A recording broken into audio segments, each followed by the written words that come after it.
Well, today's been a very normal day, hasn't it? Very normal. Nothing out of the ordinary, no crazy trades, nothing, right? Very, very, very boring, if I would say so myself.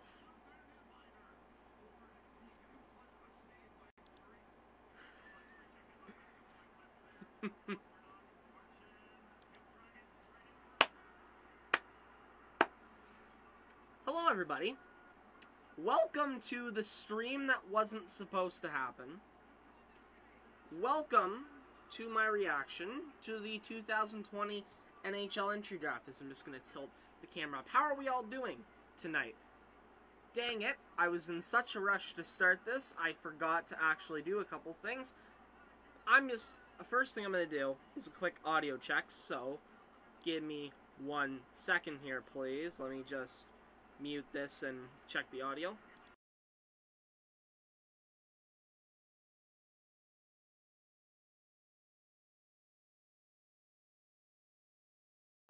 Alright, we're good. We're good. Now, very quickly what I'm going to do, I'm not going anywhere. I'm just going to put on the break screen so you don't have to see my legs or anything like that. And I'm going to go turn this light on and grab this.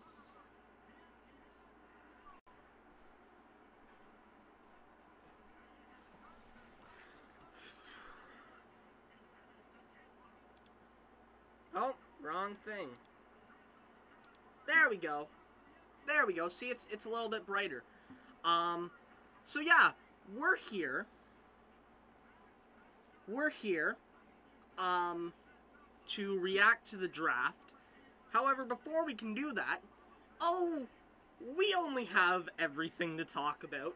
It's only been probably the busiest day, since since I really started following the NHL and was old enough to understand what, like, big moves were. This is probably the biggest, like, most action-packed day ever. Like, everything happened today. Literally everything. As a matter of fact, there's one, like, Jack Eichel is the only player that hasn't been traded today, I think, and Sam Reinhart, I guess. Who am I getting a message from? Now I have to check my Instagram. We'll have to see what it is. I might just leave this. Yeah, I'm just gonna leave it until later. It's not that important. Yeah.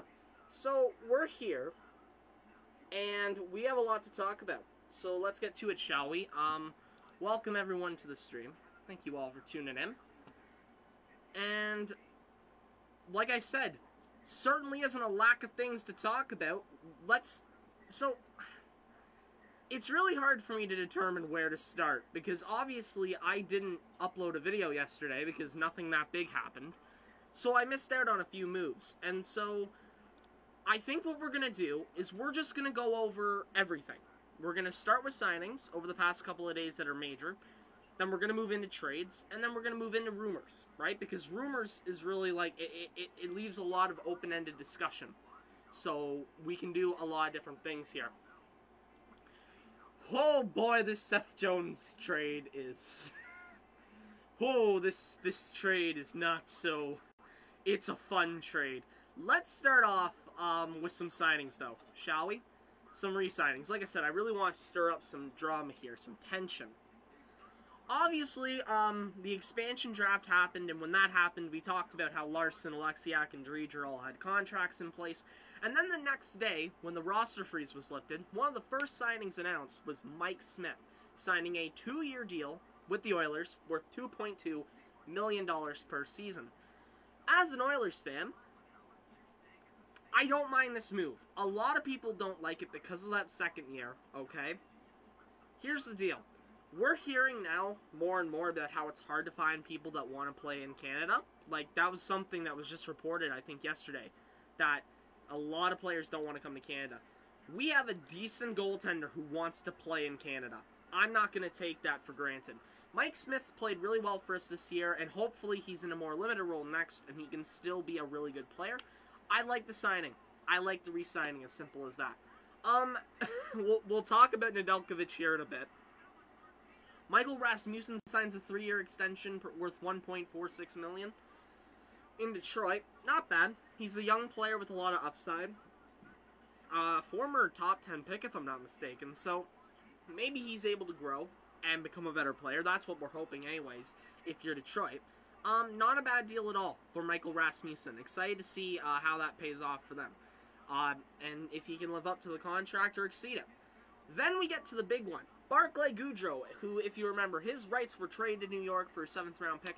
He signs a 6-year deal worth $3.641667 million per season.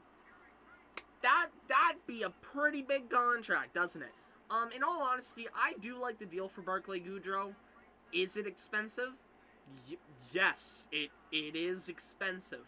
However, it brings something to the Rangers that they do not have. Years like 5 and 6 are going to be brutal if he falls off, but I think the first 4 years are going to be fine. And I also think, like, a lot of people were saying, like, I compare this to the Brandon Tanev contract in a way. A lot of people said, oh boy, that deal is going to be so bad in a few years' time. And then it ended up being a pretty decent deal. Ended up being a pretty decent signing afterwards. So I'm just going to go with that mindset on it, that I think it will end up being decent just because of the forward Barclay Goodrow is. We saw how good he is. Just have faith in it. That's just have faith in it. Then, Taylor Hall re-signs with the Boston Bruins. He signs a 4-year deal at $6 million per. The deal that's been rumored forever finally gets signed today. Great contract. Great contract for both team and player. It's, again, the Boston Bruins signing a really good player to a cheap contract, like they've done with so many of their players on roster. And it's Taylor Hall getting to go play for a really good team for the next 4 years. And by the end of that contract, I think the Bruins will probably be in a rebuild, just when you look at the age of some of their talent. As a matter of fact, it might be before that. Like, honestly, a realistic scenario for me is that for the next 2 years, the Bruins make it, and then maybe year 3 they do as well, but most likely after 2 years, they end up trading Taylor Hall off and getting a Hall back for him. I think that it's a really smart decision by Boston to bring him back on this term, on this contract. I think it could really pay off for them. That being said, now we get into the fun part. As if we weren't already in the fun part. Trades. There's been a few trades over the past couple of days. Let's start off with the most minor trade, and the most interesting. The Seattle Kraken make their first trade in franchise history, trading forward Tyler Pitlick to the Calgary Flames for a 4th round pick. Tyler Pitlick, decent bottom 6 forward. The Kraken get a 4th round pick. There isn't a lot to dive into with this deal. That being said, the most interesting thing about this deal in general is that it is Seattle's only trade via the expansion draft. They made no trades to have players not be selected. Nobody made a move with them. Meaning that they picked Gavin Bayerther, an expiring UFA. Like, I understand Domi, okay, he's overpriced. Why not go for a younger, like a player on their team for the minors that's, like, signed to a contract next year at least? Not just get a random guy. You know, that's not the smartest decision. So, I'm interested by that. I don't know why they took, like, Carson Twarynski as well. Like, those were 2 weird signings. But you know what? We'll see how it works out for Seattle. They get a 4th round pick here, a little bit of extra draft capital, and it seems like they're starting off really simple here. Let's see what they do with the number 2 overall pick tonight. Then, we get into a cap-clearing trade, which I really like for the team that took on the salary. Normally in these deals, that's what I like. That's my opinion on them. The Philadelphia Flyers acquire nothing in exchange for defender Shane Gothisbeer, mainly the fact that he makes $4.5 million, so that contract for the next couple years, and a 2nd and 7th round pick. So the Flyers clear off $4.5 million, which they then go on to use in a later deal we'll talk about. And Shane Gothisbeer gets a fresh start in Arizona, where they will hopefully use him correctly, use him to the ability that I believe he still has. I'll talk about Shane here in a minute. But they also pick up a 2nd and a 7th round pick. Great deal for the Arizona Coyotes to capitalize on getting more draft picks into the organization. They've really divin right in to this idea of, we just need to get all the draft picks, have all of them, stuff them all in our cheeks and see what happens. They haven't done that in a while, and I'm really, again, such an intriguing move for them. I'm interested to see, not just, you know, the draft picks and all that. The 2nd and 7th's nice, but the big thing for me, Shane Gothisbeer, in my opinion, is one of those players who right now has low value because he has been misused by the Flyers. That's personally how I feel. The Shane Gothisbeer I know, the Shane Gothisbeer 5 years ago might not be the same Shane Gothisbeer now, or 3 years ago might be more appropriate, right? He might not be as talented as he used to be a couple years ago. That being said, Shane Gothisbeer is still a very talented player in my opinion. And I think on a team who are going to have as little defenders, as, you know, as, oh boy, the steal just went through. For a team that has as little defenders as the Arizona Coyotes do, when you look at their roster, they don't have any defenders, if I'm not mistaken. They have a couple, but not many. We look at Arizona, they have three defenders under contract next year. Jakob Chychrun, Shane Gothisbeer, Ilya Lyubushkin. Shane Gothisbeer is going to have an opportunity with the Coyotes he wasn't going to have in Philadelphia. And so what I'm saying here after this long rambling mess, I think Shane Gothisbeer has the ability to be flipped later on for draft picks, you know? This isn't an Andrew Ladd type guy where it's like, yeah, you know this guy's not going to play that well, you know he's pretty much done. And he's not going anywhere, he'll ride out his contract in Arizona. With Shane Gothisbeer, I'm of the mind that you put him in the right spot, you let him just eat up some power play time, you let him get some point production going, you might be able to then flip him later on for a draft pick. I mean, look at how valuable weird defenders like him in his spot are. There are defenders that are much worse than him that were traded today for 1st and 2nd round picks. You might be able to get a return for Shane Gothisbeer if you play him right and you use him correctly. That's what my opinion is. Then we get to one of the head scratchers. Believe me, there are a lot of head scratchers to talk about. Alex Nedeljkovic, I think it is, actually. Calder finalist this season, leading the Hurricanes to the 2nd round with his goaltending. Traded to the Detroit Red Wings for the 94th pick in the draft and Jonathan Bernier's UFA rights. Carolina, what are you doing? What are you doing? I don't get this deal in any way, alright? Listen, okay. Here's why Nedeljkovic was traded. It kind of makes sense. It's not too ridiculous, okay? The Hurricanes seem to not be wanting to pay a lot of talent. They are seeming to have an internal budget. They offered Nedeljkovic 1.5, which is outrageous. He, because he knew he was better than 1.5 million, wanted 3.5.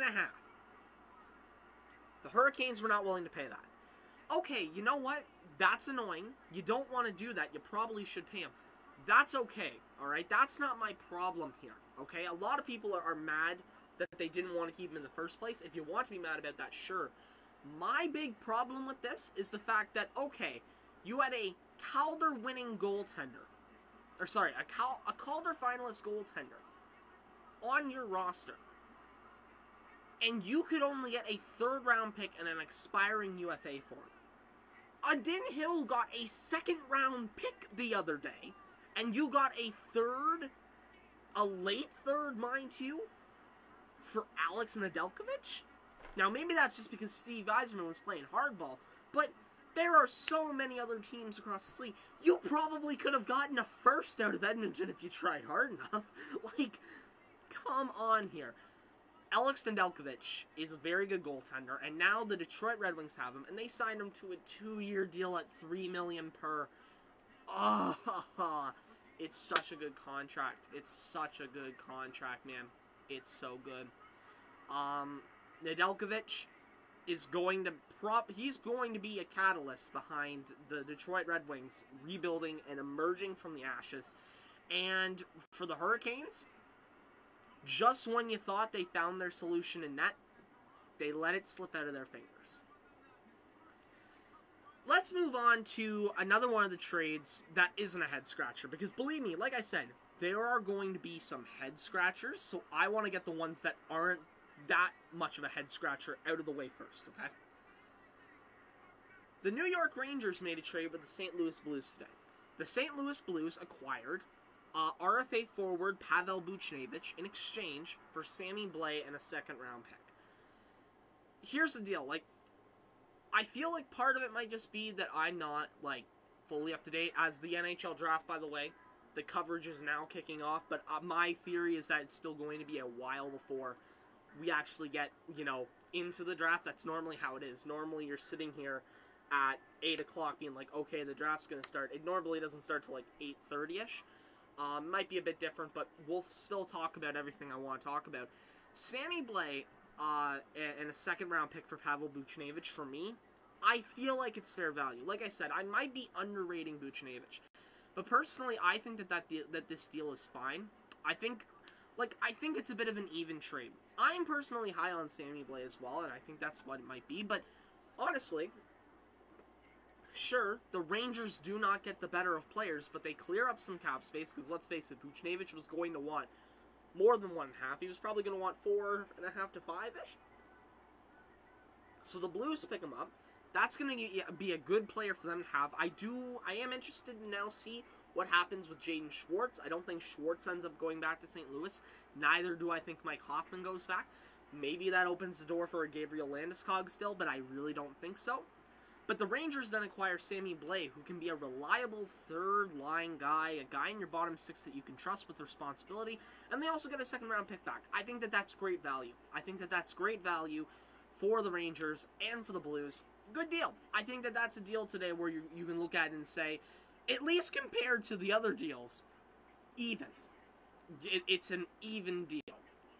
I'm just talking here. I'm just taking a quick look here to see if anything new crazy has came out. Not yet. Nothing crazy has came out yet. Yeah, USA Watch Party. They have the. I guess they have a ton of American draft picks sitting together in an American themed room. And then there's a Swedish watch party as well. Interesting. They have Nation Watch Party. Oh, wow. They don't... I think they have ESPN covering the draft, but it really doesn't look like... Oh, I guess it is ESPN. Yeah, ESPN is covering the draft. Okay.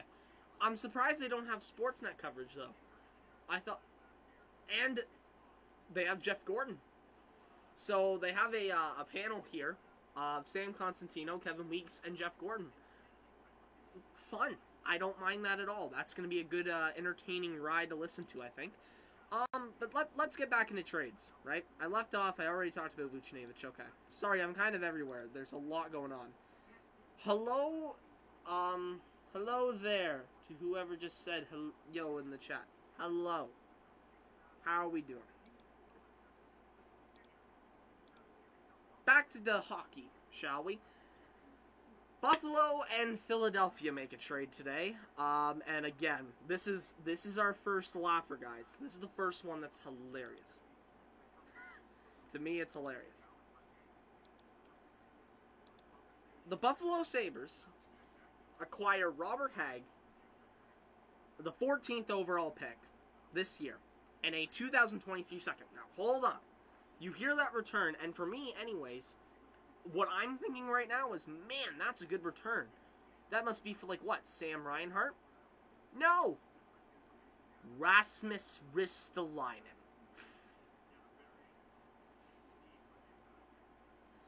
I can't.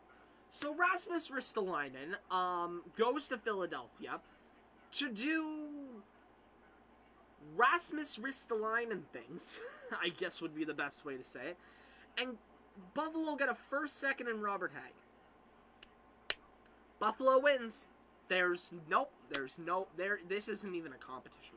This is not even a contest. Buffalo gets back the 14th overall pick, a second-round pick, and a defender on top for Rasmus Ristolainen. And when you look at Ristolainen, and by the way, I'm not going to show it on screen, but I'm just going to say shout-out to JFresh here, JFresh Hockey. He posted analytics for all of these trades, right? When I look at the Rasmus Ristolainen analytics here, we'll go and look at them. I have to find them. Sammy Blade, Ristolainen. Rasmus Ristolainen, his analytics, he has a WAR. Actually, I can pull this up. Yeah. I can pull this up. Let's do that. This is not good. I don't listen, okay? I'll be honest. I do not understand a lot about analytics, okay? I just don't, all right? Analytically, I'm not a genius, okay? However, there is one thing I know about analytics. Red is not good, and 3% is not good, okay? Now, the argument with Ristolainen has been, okay, yes, his analytics are bad. Maybe he's not the best player. He can do better in less time on ice. His time on ice has been decreasing over the past while. I do not play hockey. I do not play hockey. I have no athleticism at all, so the answer would be no. But yeah, Rasmus Ristolainen is just, he's getting less time on ice every year, and I don't think he's that good. I'll be honest. I really do not think Rasmus Ristolainen is anything special. And so, if you're Philly, with this deal, you're taking a bit of a fourth quarter, no time left on the clock, from your own 10-yard line, shot downfield to win the game. That's kind of what this deal is. I just don't think that that's going to work out well for Philadelphia. And it's really a shame, because Philadelphia made such a good deal with that Ryan Ellis. I thought that Ryan Ellis deal that they made was such a steal. Because in my opinion, Ryan Ellis is miles above what he got traded for. I know a lot of people are high on Philippe Myers, but, like, I'm not the highest on him. I think he might be solid, but, like, elite third pair is what I'm thinking for him. And, like, Nolan Patrick, I didn't have a lot of good thoughts of. Cody Glass being traded for Nolan Patrick improves the return, theoretically, but I just don't know what the Philadelphia Flyers are doing here. I really don't. So, Buffalo easily wins this trade. Congrats, Buffalo. You get a win. Rasmus Ristolainen, though, Philly, good luck. That's probably the best thing I can say. Like, I just really do not like the deal. It really boggles my mind. And it's not even like you're trading a first round. Like, if they had done this deal last year, it would have been so much better, because they are trading away a first round pick later in the draft. You're trading away a lottery range first round pick, a top 15 pick for Rasmus Ristolainen. Like, alone, Robert Hagg in a second alone, for me it would have been like, oh, that's okay, but I still don't even like it the best. The first makes it dreadful, in my opinion. Like, this is one of the if it were not for the other horrible deals to happen, I would have said that this was the worst trade of the offseason so far. Over the Duncan Keith trade. This trade is worse than the Duncan Keith trade, right? And also, another thing here, just as asset management goes, Ristolainen expires as a UFA at the end of this year. After one more season, and he could walk. Like, this is not good from the Philadelphia perspective. I don't understand what they're doing here. Then we have Arizona and Vancouver. Now, here's what I will say. A lot of people like this deal for Vancouver, okay? I'm going to explain to you why I despise it. Why I think that this is one of the worst trades. Again, this is one of, like... it's worst trade of the past 5 years if the trade after it doesn't happen. If the trade that happens immediately after this doesn't happen, then this is the worst trade in years, in my opinion. This is still a bad deal, though. Do not get it twisted. This is still a horrific deal. The Vancouver Canucks trade away Antoine Roussel, Jay Beagle, and Louis Eriksson, the 9th overall pick, a 2nd next year, and a 7th in 2 years for Oliver Ekman-Larsson with $990,000 retained and RFA Connor Garland. Boy, the thoughts on this one. So first things first. First things first. Like I said, this is a win for Arizona. There is no universe where the Arizona Coyotes do not win this deal. This trade is a steal for Arizona. Getting out of that Ekman-Larsson contract and getting the 9th... You traded that away, and you got the number 9 overall pick. Wow! That is ridiculously good. And I know Connor Garland, losing him sucks, but the return's so good, man. The return is so good. Like, the 2nd round pick is just like a little cherry on top. By the way, they have 5 2nd round picks next year and 3 this year. They are going to be able to shoot some shots. Here's why this deal sucks for the Canucks. Alright? A lot of people said, the main defense for this deal, right? Well, you're trading away Roussel, Beagle, and Eriksson. That's $12 million, and you're bringing on $8 million. Number one, Connor Garland's not signed. He's gonna want at least $4 million. So there you go. There's your grand vision of being able to clear up $4 million gone, because the guy you're bringing back is gonna want $4 million, and then you're still gonna be in this really tight space to sign Pettersson and Hughes. Okay. Number two, Oliver Ekman-Larsson has 6 years left on his deal. After the end of this next season, you're going to have to pay him 5 more years. And the reason that that's important is because when it comes to Roussel, Beagle, and Eriksson, they add up to $12 million. At the end of the season, they don't make any more money. Their contracts are up at the end of this year. So, yes, you make an improvement. You get a guy who can play on your blue line, and you do get a forward for your top 9. That's good. But then, next season comes, let's just say they get through. And because, okay, let's look at this. After this deal, the Canucks have $19 million, right?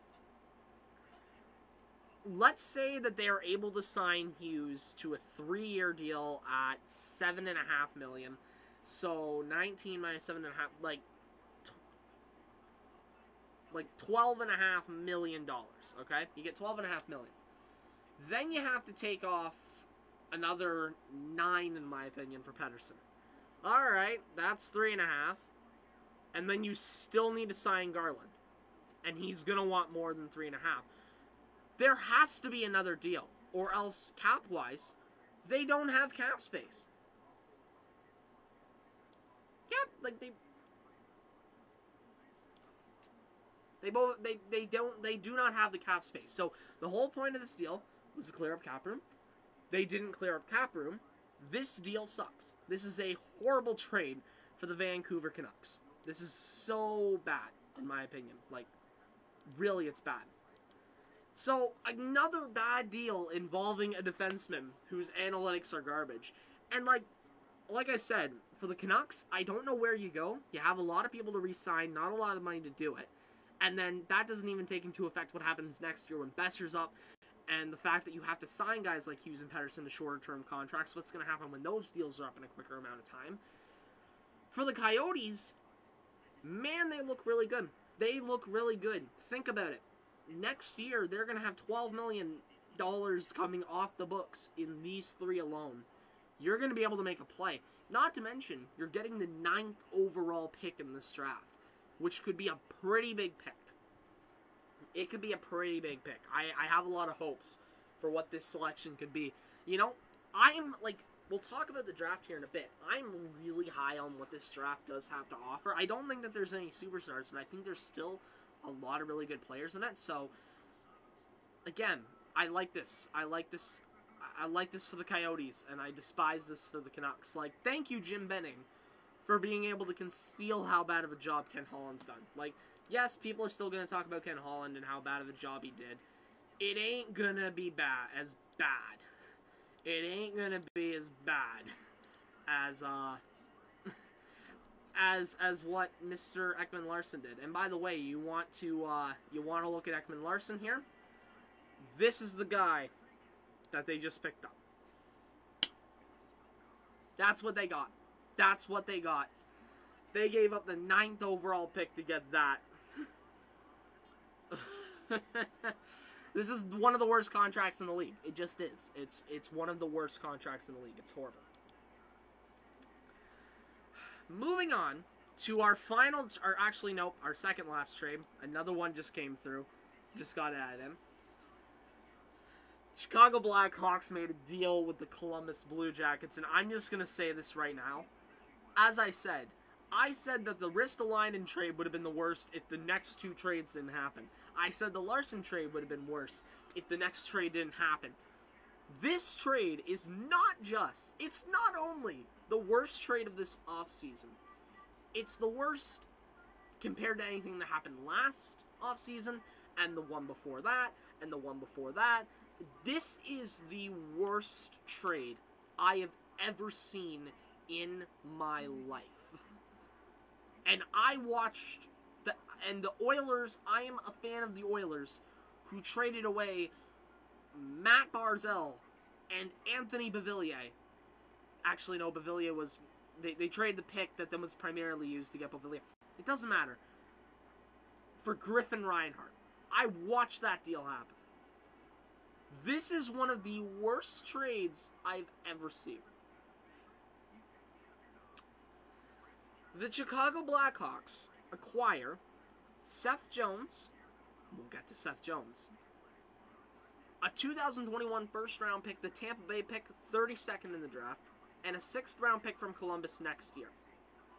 In exchange, the Blue Jackets acquire Adam freaking Boqvist, the 12th overall pick, the 42nd overall pick, and a conditional first next year, with the condition being that if Chicago wins one of the 2 lottery spots, it transfers to Columbus. It transfers back to Chicago, and the Blue Jackets get the 2023 first-round pick unprotected.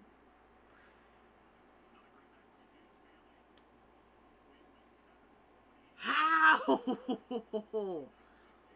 What? Zooey Mama. Oh my god. Alright. Alright, how do we dissect this? I'm trying to figure out the best way to go about this, right? Let's start by doing this. Let's start with this. These are Seth Jones analytics. What do we see here? Okay, 3% WAR. That's not good. He's decent on the penalty kill. He's playing top pair minutes. I want to pay attention to that. See these numbers. See these dots. See how in 2018 and 19 and 20 seasons, the 19 and 20 seasons, they're pretty high. They're actually not bad. They're a little bit up there. And then in this last season, as the draft is about to kick off, by the way, but we're just about done here, so it's okay. You see that drop. That's not good. That's just not good at all. That's really bad. Like, really bad.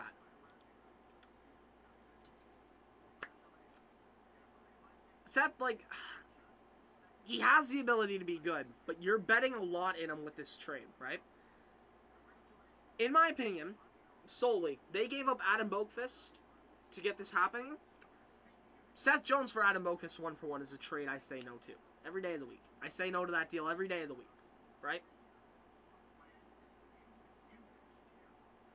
Hold on, I'm listening to what Mr. Bettman has to say.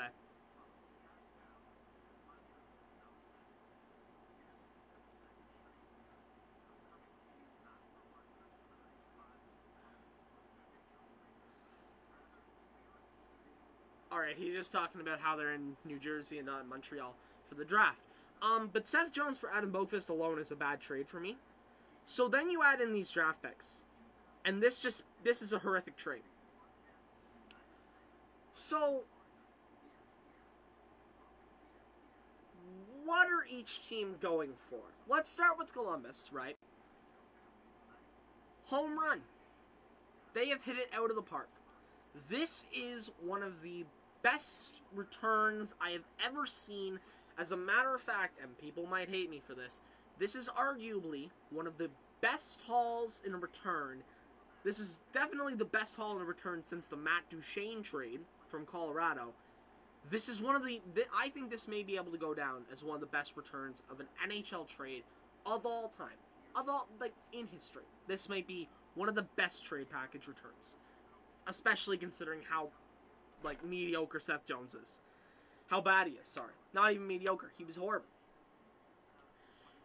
Adam Boqvist is going to be great. I think he's going to be able to be a top pair guy, an offensive defenseman. You can put him on your first power play unit. He can be great. As Buffalo are on the clock, we will get to the draft here momentarily. But Adam Boqvist is an elite player. The 12th overall pick has a lot of good potential this year. There's a lot of different guys who can get at that spot that I think are going to be good. The 44th overall pick, we'll get to what they did with it and how it plays into this trade. And a conditional first next year, which I do not think that the Blackhawks are going to be so good next year. And if that's the case, that pick could be good. That pick could be a really good draft pick. Now, when it comes to what the Blackhawks get, we already talked about how bad Seth Jones is. The first round pick, last pick in the round's not going to be that special. The 6th round pick is nothing. This deal is one of the biggest one-sided deals, and I'm not kidding. I just laughed when I first saw it. This is hilarious to me. But it gets worse. It does get worse. There's two things that makes this deal even worse. A, the Blue Jackets then took the 2nd round pick from Chicago and flipped it to Carolina for Jake Bean. For Carolina, they give up on Jake Bean after not being impressed with what he is. And that's whatever it is. Meanwhile, Columbus gets this. Now, I know it does not look impressive, okay? He is not that great. But he's only 23. He played in a depth role last year. And look at that offense, that EV offensive rating. 82%. That's really good. Jake Bean has a lot of potential still. So Columbus get a guy that can play at least on their bottom pair. I would even maybe throw him up into your top 4 if you were feeling risky enough to. And he looks like a young guy that, given the chance, can be really, really good as a hockey player. Slot him into that deal, it makes it even worse, alright? So, actually, you know what? We'll retire that trade discussion now, and we'll just talk about the big thing. Oh. Hold on. You have a pick. The first pick.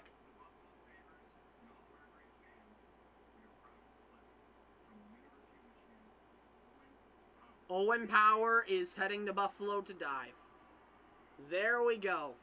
Owen Power has been selected number 1 overall. I'm sorry that was so anticlimactic. There's a lot going on right now, so it kind of was going to be. But Owen Power is the number 1 overall pick in the 2021 NHL entry draft. Seattle will be on the board next. I presume they will take Matt Beniers. But very quickly, and I'm hoping to wrap this up here, we talked about how bad this Seth Jones trade is.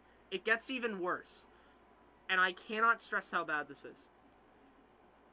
The Blackhawks, on July 28th, are set to sign him to an 8-year extension worth $9.5 million per.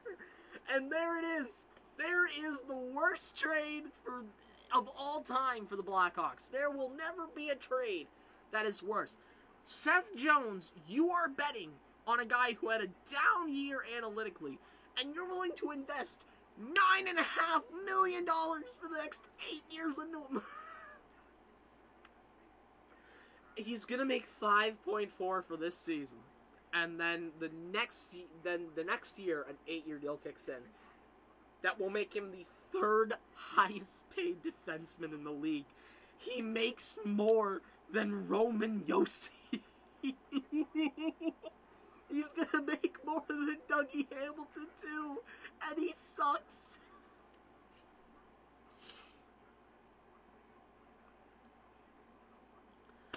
The Columbus Blue Jackets are robbers.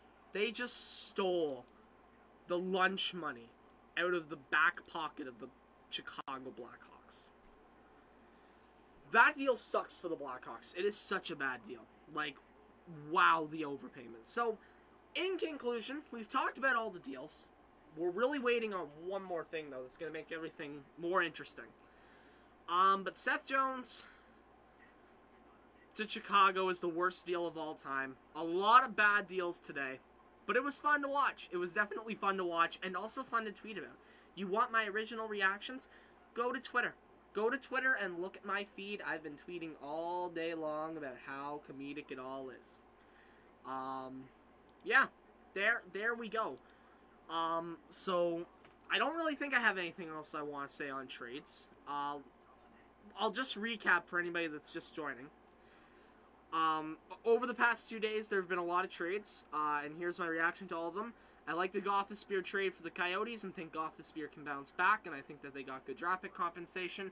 I really like the Nedeljkovic deal for the Red Wings, and I don't really understand what the Hurricanes are doing. I think they could have gotten more. The Pitlick for a fourth deal is really nothing for me. I do not like Rasmus Ristolainen. I don't think that he's that good, and I think that this is a steal of a deal for the Buffalo Sabres, getting the 14th overall pick.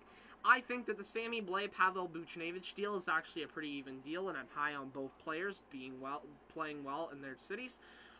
The Canucks trade with the Coyotes, the Ekman-Larsson deal, it's really, really bad for the Canucks, and it's actually incredible for the Coyotes how they were able to pull it off.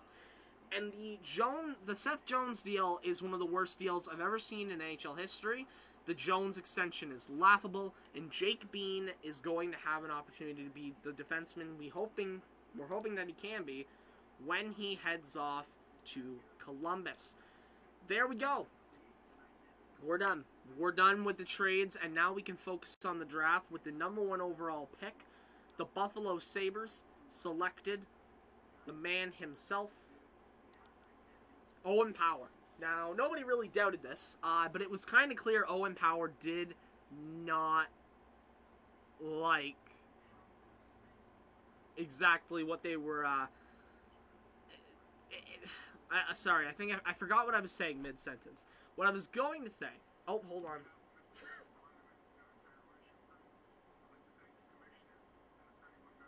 Ron Francis is about to make the first pick in Seattle Kraken history.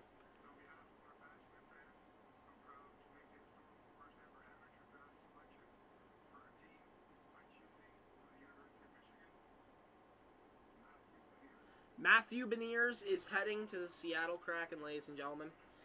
Was there ever any doubt? Probably not. These were the top 2 names that have been rated for a long time now. Matthew Beniers heading to Seattle. We'll see if he plays year 1. Going back to Owen Power here for a sec, since I really didn't get a lot of time to talk about him. I like Owen Power as a defenseman. I think that he could be a very good player for this team. We'll see what I don't know if Owen Power wants to be in Buffalo. I think there could be a bit of a dispute there. I do not think Owen Power will join the Sabres this year, and I also would be shocked if he did next year. And we'll see how that relationship goes. Honestly, I don't think anybody would want to go to Buffalo right now. When it comes to Matt Beniers, again, not much of a surprise pick here. Beniers looks like a really good two-way center. I'm excited to see what he does in Seattle. He has a lot of expectations on him just because he's their first pick in franchise history, but I think he can live up to it. I think he really can. Which brings us to the Anaheim Ducks. Now, I'm a bit curious about this pick here because I do not know if the Ducks are going to select. We all know what the big ticking time bomb of today's been. The Jack Eichel trade. We've been like, okay, Seth Jones has been dealt. We've seen all these other big moves. Ristolainen. When's Jack Eichel getting dealt? If the Sabres want to maximize value, they have to trade Jack Eichel right now. And Anaheim has been a very heavily rumored team. I think that if we're going to see a Jack Eichel trade, I think this is the spot where we see it.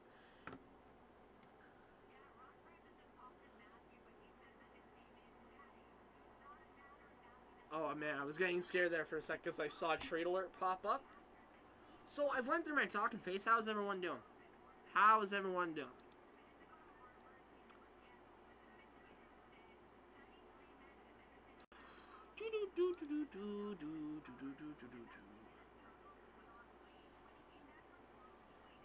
And now I sit back, relax, and watch teams possibly make regrettable decisions.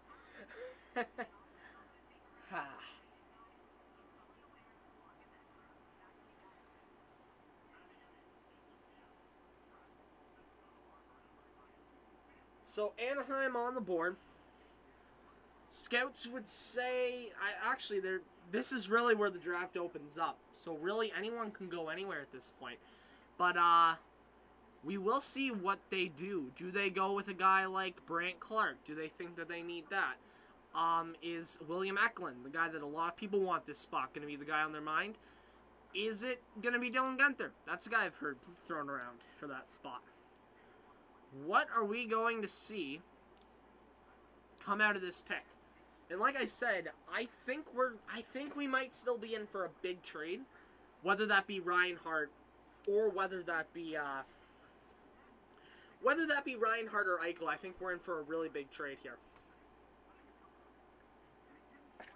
And I honestly for me, I really wouldn't be surprised if we see the Ducks take William Eklund here. The reason I say that is because, you know, I think the main reason I say that is because if they really want Jack Eichel, if they're really in on him, why not get the guy that they're really high on, that the Sabres are high on, right?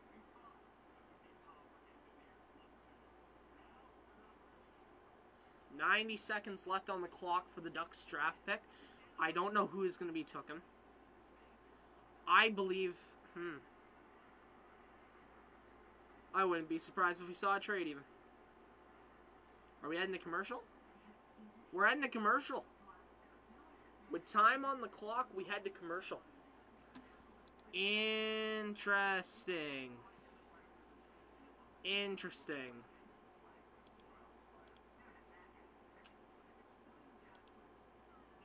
Interesting.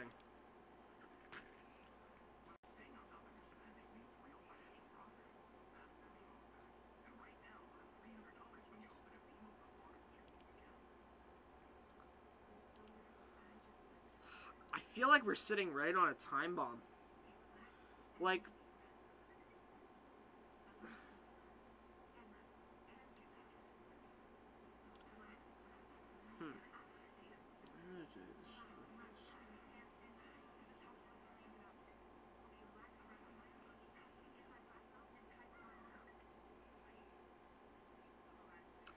Eichel has to get dealt here, right?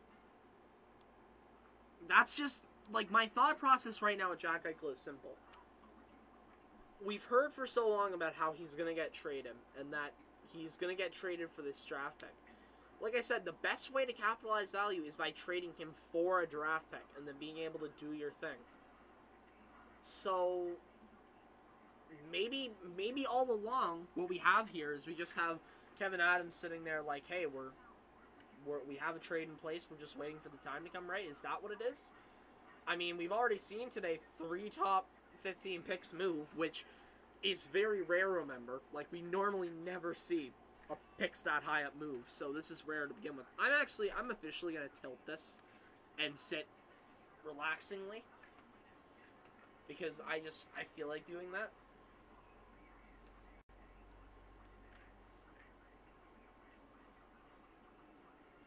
There, that's good. I'm like a boss. I'm just a boss now, you know? You know what? I'm even gonna move my mouse over here if I can move this mouse pad over. Oh, look at that! It's wonderful, folks. I'm relaxing. Bob McKenzie just tweeted out that he expects Mason McTavish to go to Anaheim. Wow, that's a shocker to me.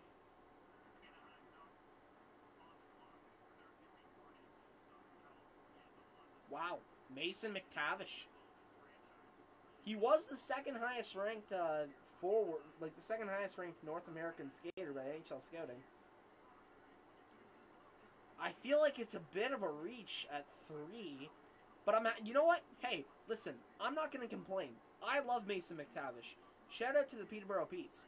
They're my junior team, and I love them. And Mason McTavish is a good young player for them. I'm excited to see him go back to them, hopefully.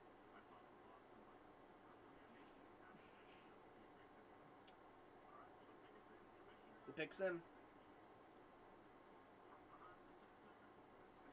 So wait, hold on. Okay, we'll see who gets picked here.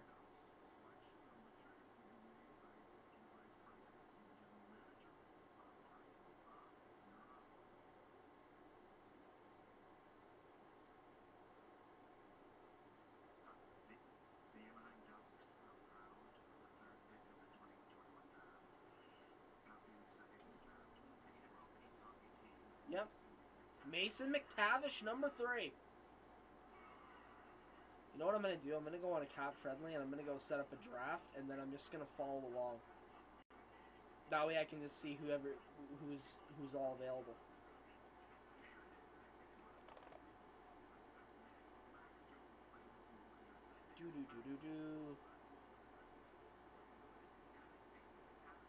Owen Power.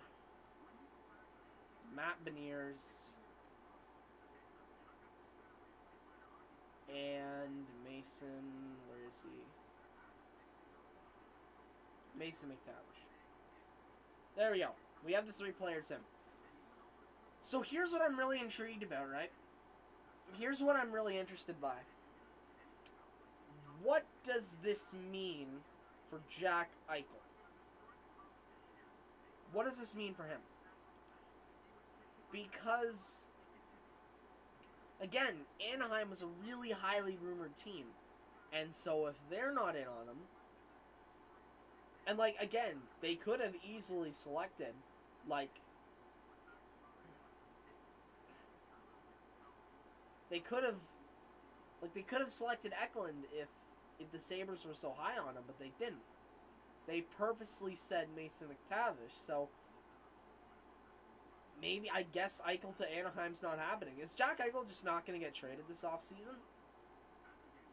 Because I feel like the deal, like I said, I feel like the deal happens today or it doesn't happen. That's kind of my mindset on it. I also wonder if we're going to see another top 10 pick get moved here. I wonder if Columbus might move back now that they have pick 12. Or up. Maybe move from 12 up a little bit.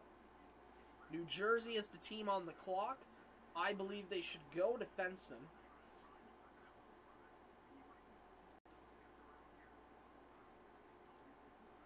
Just keeping my eyes here on TweetDeck.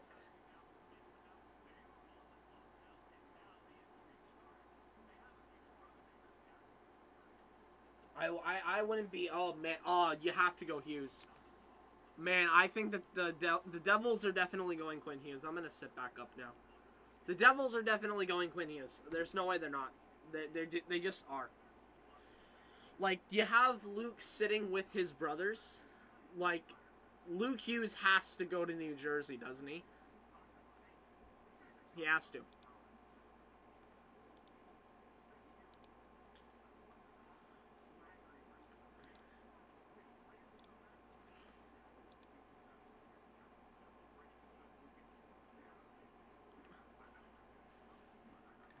By the way, I guess I didn't mention this. I am set up at my couch tonight.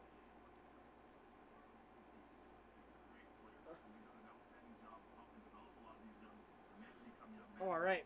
I've turned the TV up a good amount, so I'll at least be able to hear what's going on.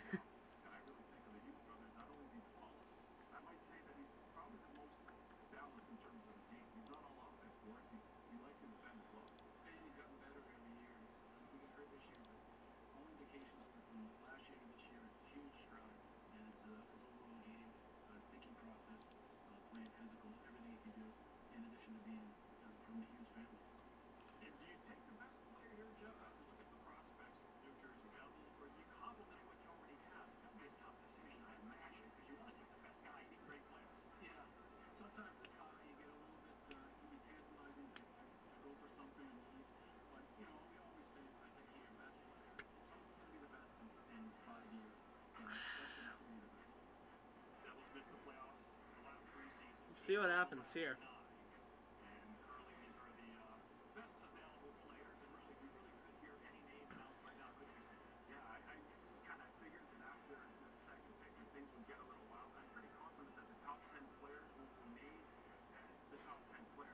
Wonder where Wallstedt will go to. That's an interesting story to watch. Luke Hughes at 4. It's happening.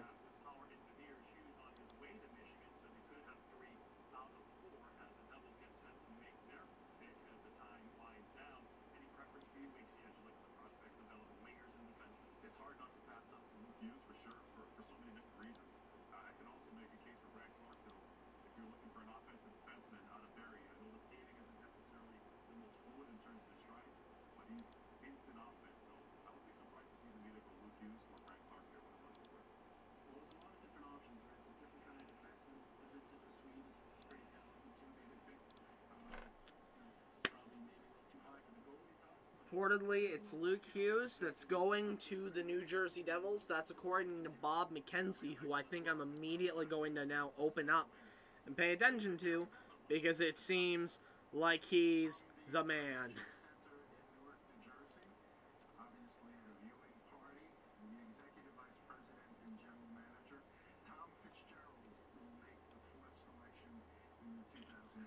Here we go.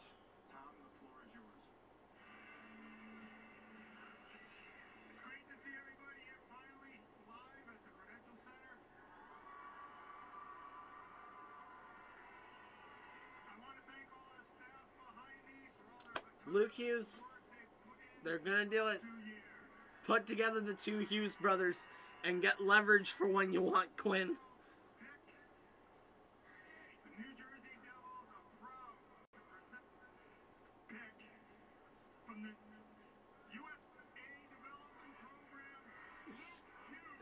Yay, Luke Hughes! It happened. Luke Hughes is a member of the Devils. It happened. Is Tom Fitzgerald alright? It's my question. He really struggled over his words. Luke Hughes is joining his brother. And now you look at the draft board. When you look at the cap-friendly draft order, Simon Edvinson's ranked 2, Genther 3. There's still a lot of good players left on the board, though. I don't know how, oh man, oh no, Columbus is up. Alright, go search up random Russian players. You know we're about to have one selected by the Blue Jackets. There's just going to be this weird guy. Remember last year they took Yegor Chinakhov? And it was the first time anyone had heard of it, Yegor Chinakhov. Genuinely, it's the first time during a draft or anything where a pick's made in the first round and then everyone stops and is like, does anyone know who this is? You have to imagine somebody now has a stack of all the random outside players, just in case Yegor Chinakhov, a Yegor Chinakhov clone gets taken. Just in case.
And he already has... Oh, is Luke Hughes putting on his brother's jersey? Because it's an 86 as well, so I think he's wearing a Hughes jersey as well. That's cool.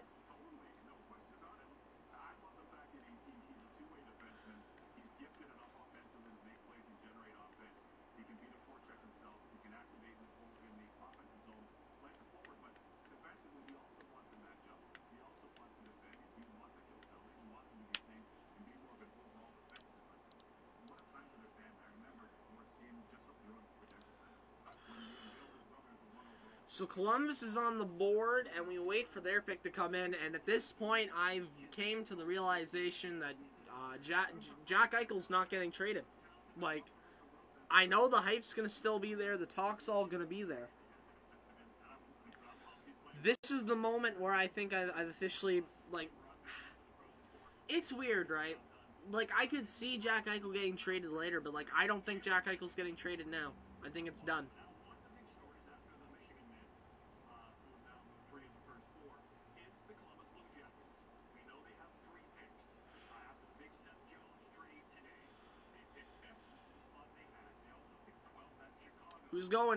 Who's going to Columbus? I mean, if I'm Columbus, all hands on the table here.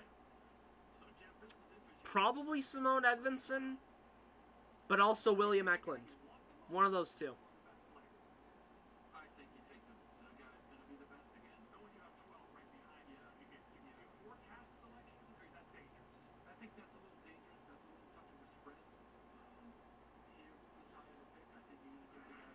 Unless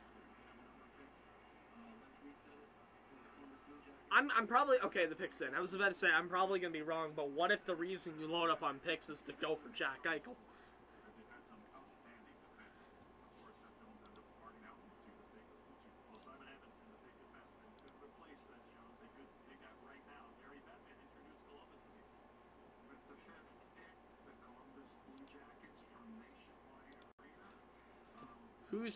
Does Bob McKenzie know?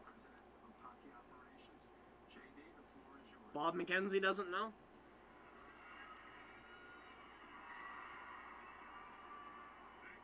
John Davidson making the announcement.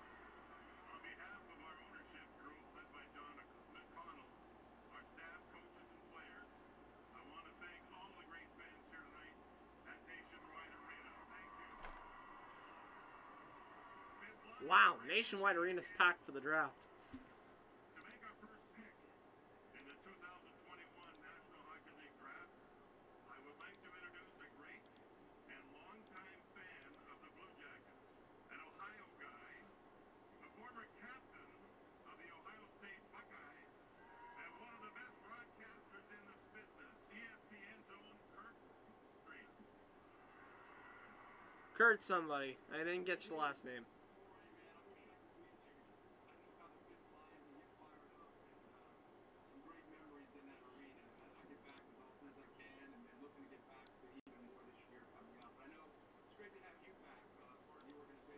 Who is going... Okay, I'm done with the banter. I want a draft pick, please.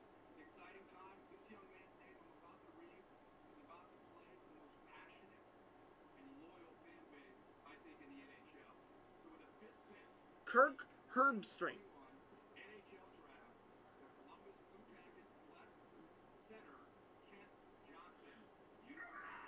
Kent Johnson!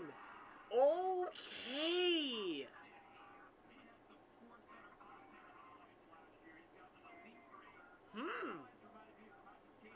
Ooh, this changes everything. Oh, this is an interesting one. Kent Johnson.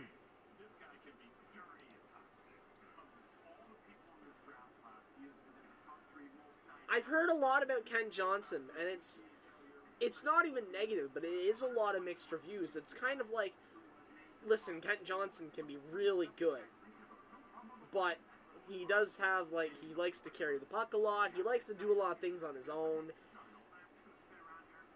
Like, he's got a lot of skill, but he's just got to put his head on straight. That's some of the things I've heard about him. So, wow, Kent Johnson is an interesting one.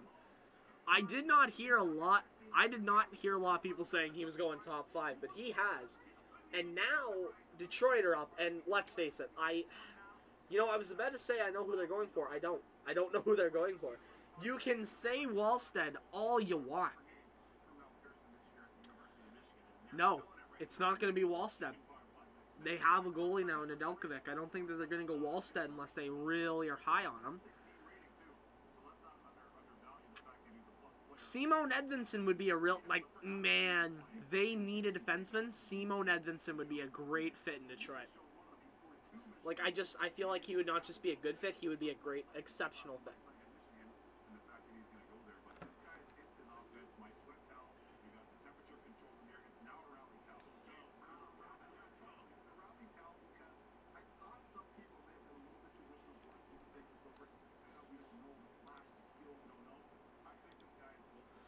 Kent Johnson, man. That's interesting.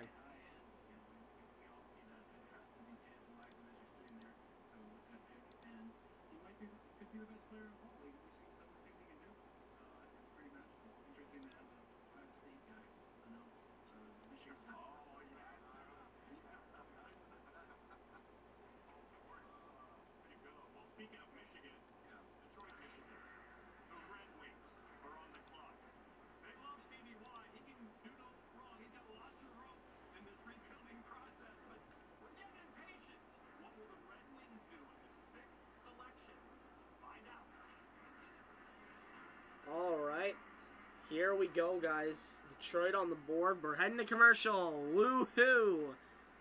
It's only our second commercial break of the top 5. Sorry. No, we had one commercial break after the top 2, and 3 picks later we're getting another commercial break. Good job, NHL. Good job, man. They're great, aren't they? Jack Eichel's just not getting moved, I don't think. I'm looking, let's see if we can find, latest word on him.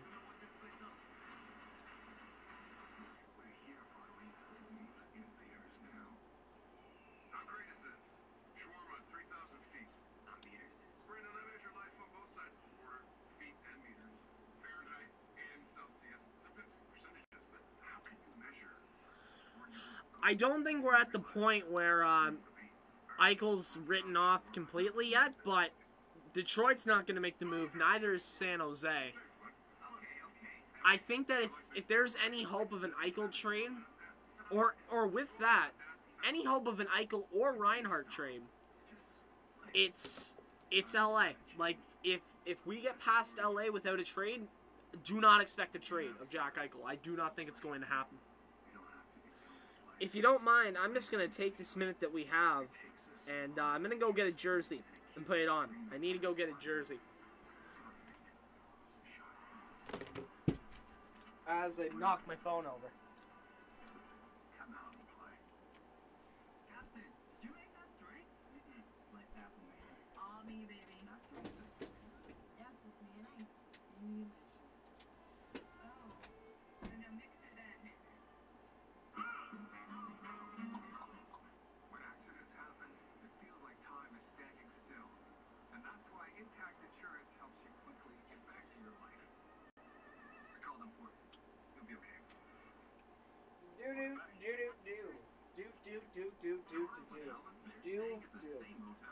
there's one big difference. The price. Carl found the hotel on its usual website, whereas Alan used Trivago to scan hotel deals. Oh man, forgot how good this spelled. $30 a night. Hotel Trivago. What makes us fall in love with a car before we know anything about horsepower or torque? My Oilers jersey. I had to pull it back out. I have to remember to hit the record button for a few seconds when the Oilers make their pick. Because since I'm doing it live, I want to still have a separate video reacting to the draft selection.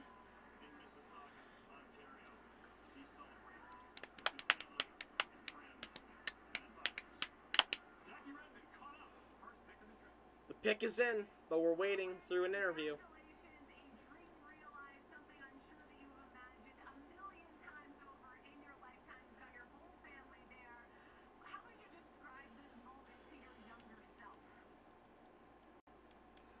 That's a weird question. It's pretty special. Oh no, Owen Power looks so sad. Listen. Oh yeah, your younger self wouldn't believe you just got picked by the Buffalo Sabres. The Buffalo Sabres, ladies and gentlemen. God. No one wants to go to Buffalo.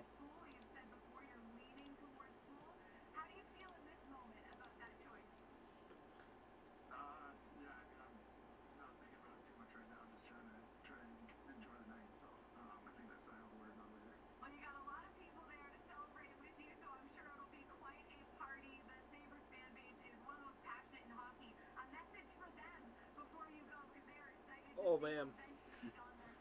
What's your message to Buffalo?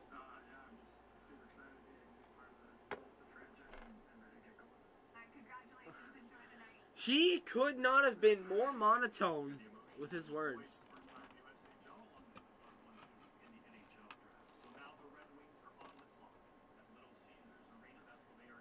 My monitor.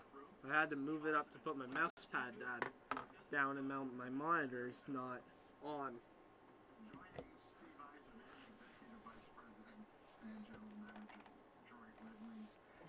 The pick's in.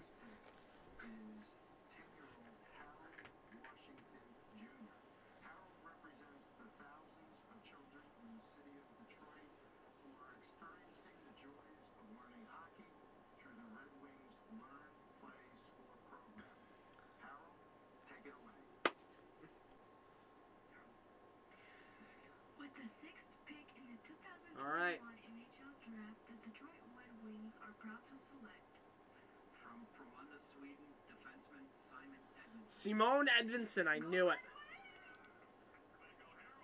Simone Edvinsson is heading to Detroit. I knew it. I knew it. Another SHL defenseman. Him and Seider in the future is going to be a deadly defensive pair. You're not going to want to have to play against that, man. Wow. Simone Edvinsson off the board, and now what you have left, really, San Jose is on the board, and I don't know who they go for here. Like, if it's me, if I'm San Jose, I take Dylan Guenther. You need scoring on the wings. Something that's been shown over the past couple of years is that you do not have any depth on the wings.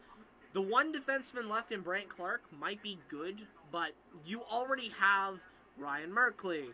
You already have Brett Burns. You already have Erik Karlsson. Like, you have offensively oriented, not good defensively right-hand defensemen. I feel like Brandt Clark would just be one too many.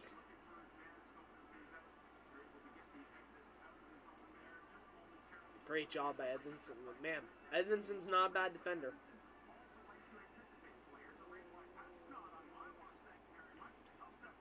He's also a giant.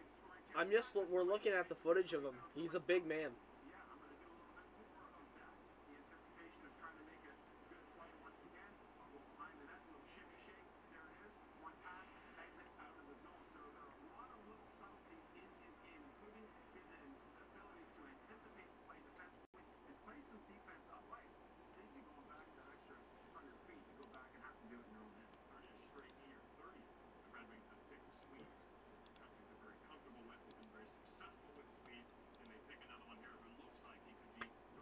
San Jose on the board. I think Dylan Guenther's got to be the pick.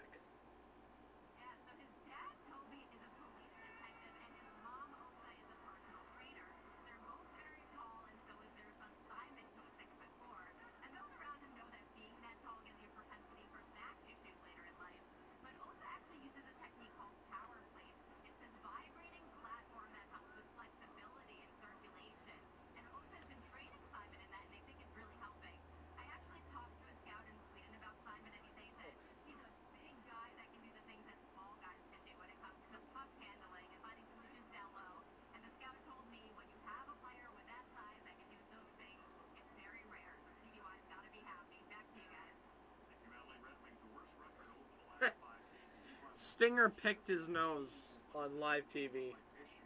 That's not a sentence you think you're gonna say every day. I look like a dead person when I'm watching the TV, don't I?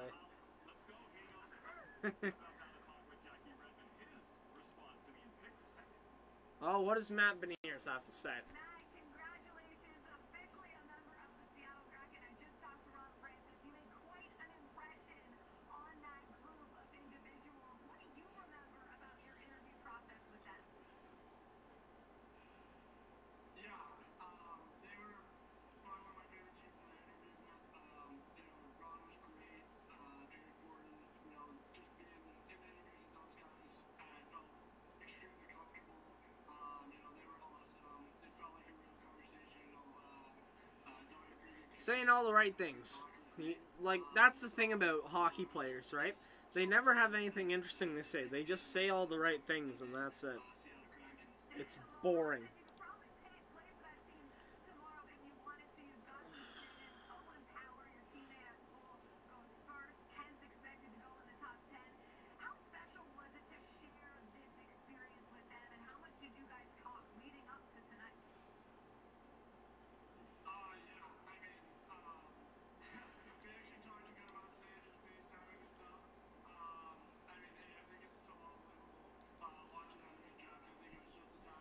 9 o'clock, we are 6 picks into the draft.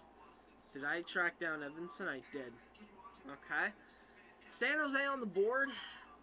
Like I said, I see Dylan Guenther being the guy you go with. I think you go with him. And then wherever that, like, I don't know.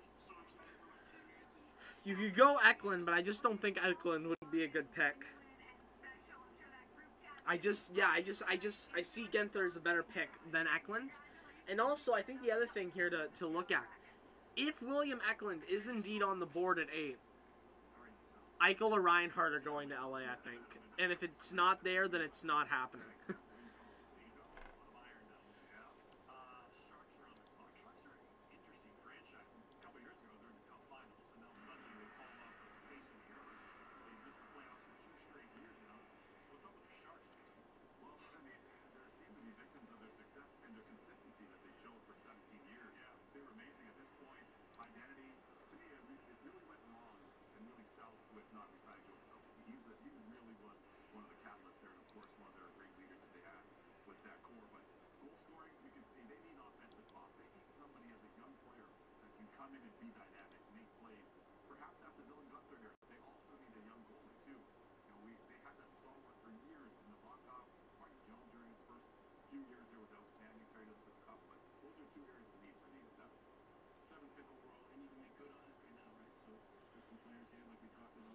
Alright, does Dylan Guenther go off the board here to San Jose? That's the thing we're looking for. And if he does, if Dylan Guenther goes off the board,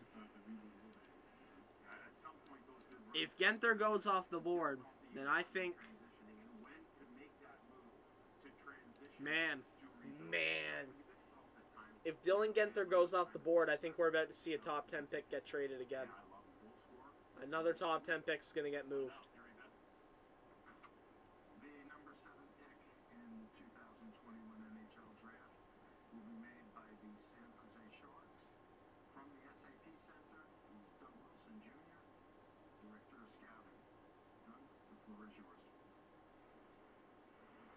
The San Jose Sharks are proud to select from Djurgården, Sweden, William Eklund.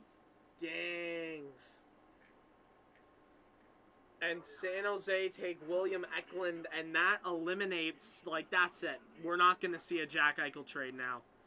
Definitely not an Eichel trade. Maybe a Reinhart deal if they're feeling good enough. Dang.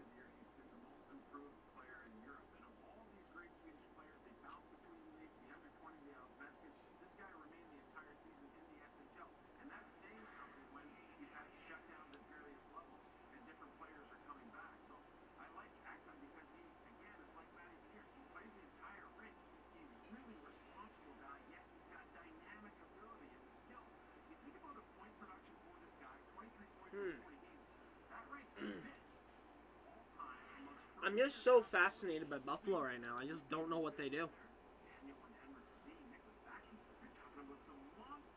Elliot Friedman just tweeted out that San Jose tried to move around the 7th pick, but they kept it and took William Eklund because there was nothing available that they liked. Interesting. And so now we're left with a predicament. What do the LA Kings do? Do they go with Brandt Clark? Are they not sure about Cal Peterson and decide to go for Jesper Wallstedt? Is that what they do? Are they going to go... there's Genther. Are LA confident in the man named Fabian Lysell, who I personally think is a really underrated player in this draft? All right, are you guys ready to feel old? We are about to cover our first player in the league. Dad is a YouTube star. Christian Vincent Eklund has a popular video series in Sweden where he interviews Swedish hockey players. Christian told me that his son William was Oh wow, now we're talking about YouTube. Man, this is desperation. This is desperation. Now, William is more hockey obsessed. He's not an influencer. He's been known to knock on doors in the neighborhood looking for people to play street hockey with. And when he was cut from a U17 team, here's a great story. He was really angry. And Christian Eklund woke up in the middle of the night. He thought there was a burglar. No, he goes down to the garage, and it was William Eklund. William Eklund is off the board, drafted 7th. Heck of a pick. Sabres were very high on Eklund. I was hearing a lot about how Eklund was really, really high up on the board for the Sabres, which is why I was thinking, if Eklund falls to 8, there's definitely a deal. I still think there might be a deal, but if there's not, if under LA's logo it says the pick is in, if that happens, then the pick is in. It's it. Jack Eichel, Buffalo Sabres fans, breathe. Jack Eichel is safe for another night.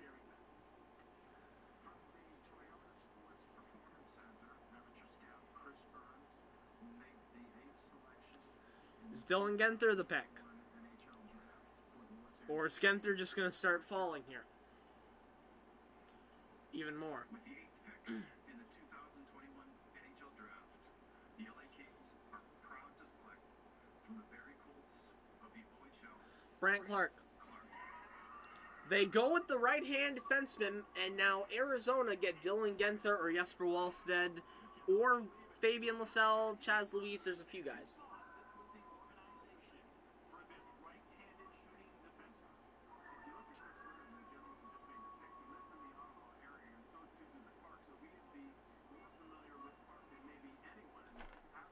Arizona on the board. Reports were that they were trying to trade up for trying to make another pick to get another first, but I don't think we're seeing anything like that now. This always seems to happen on draft day. Like, even when there is anticipation leading up, like, there's a ton of moves that happen leading up to draft day, and then the moment we get to the actual draft, it's like, oh, this could happen, nothing happens. So, I don't think we're going to see any big trades at this point. And now, after tonight, like, after these picks, what's going to happen when it comes to, like, what's the future of Jack Eichel? That's what I'm leaving tonight with. What's his future?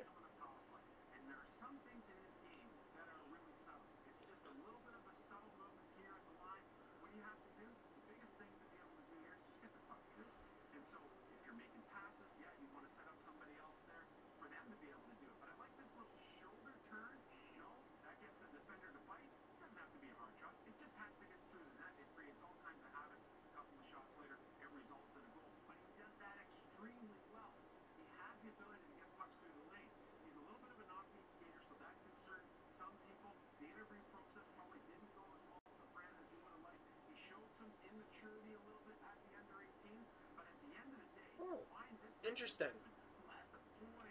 Constantino just revealed that the interviews for Clark didn't go so well, and that probably caused him to drop. Interesting.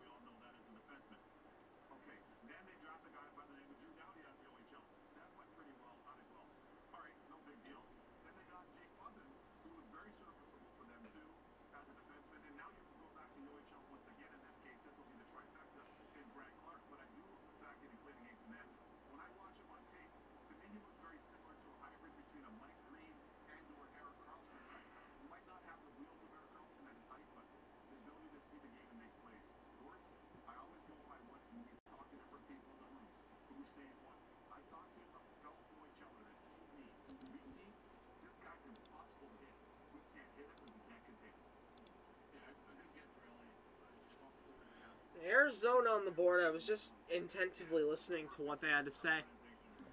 Are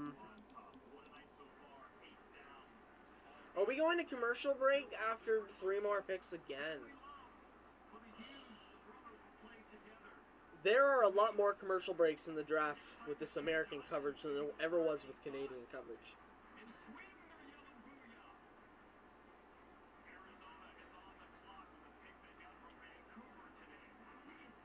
We'll see what Arizona does with that draft pick.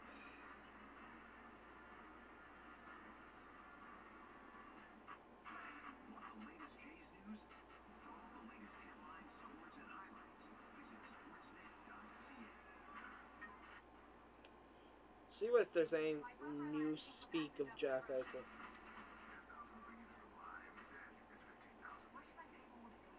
Oh!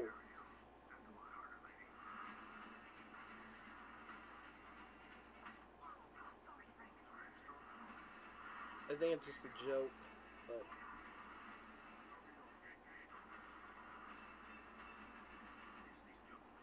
I thought I saw something that was serious and it was just a joke.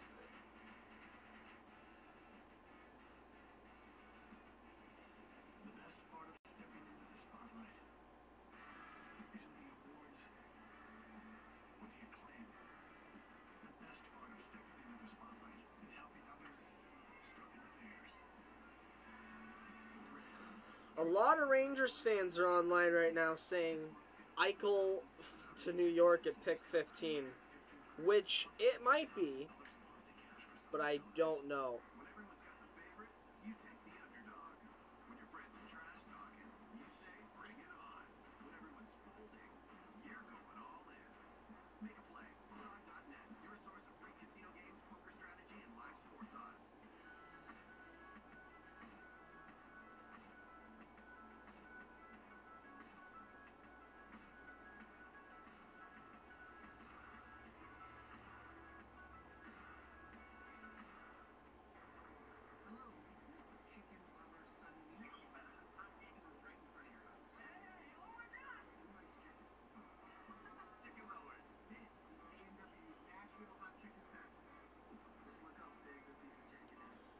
Eichel's at a baseball game right now, reportedly.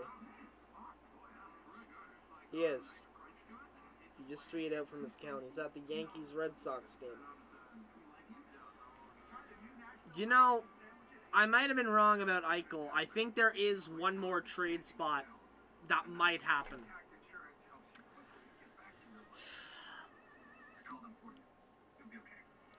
The last possible chance for an Eichel trade is New York. New York have 15 or 16, depending on how you count the forfeited Arizona pick.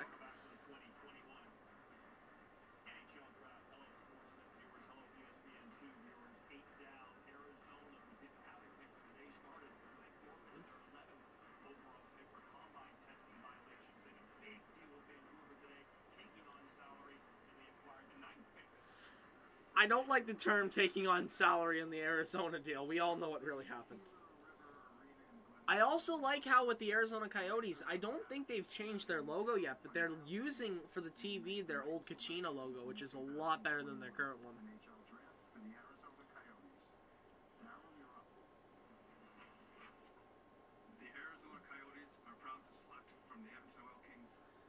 Dylan Guenther going to Arizona, as expected.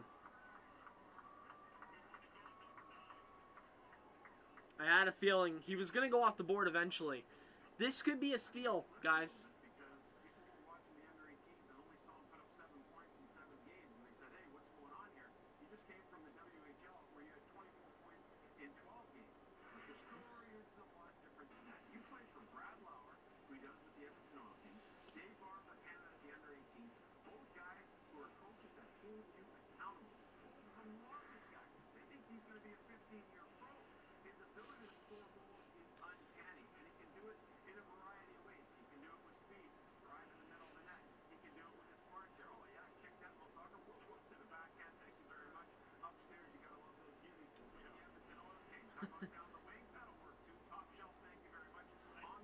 I'm excited to see what Dylan Guenther might be able to do. I'm pretty high on him as well.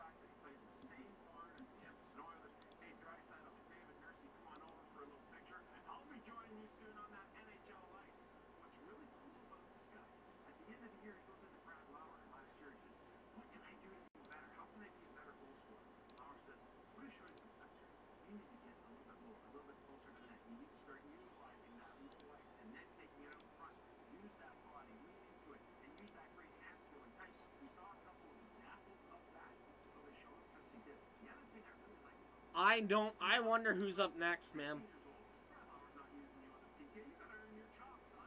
So we went into all the meetings. He said, you know what, Dominic, this is something you're gonna be able to do.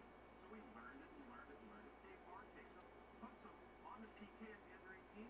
No problem at all. He was so effective every time. Ottawa on the clock now. Is this the first Canadian team on the board? I think it is. First Canadian team on the board, Ottawa. I want to say Ottawa's going Jesper Wallstedt. But Chaz Lucius is also a good option. Lucius or Wallstedt, one of the two.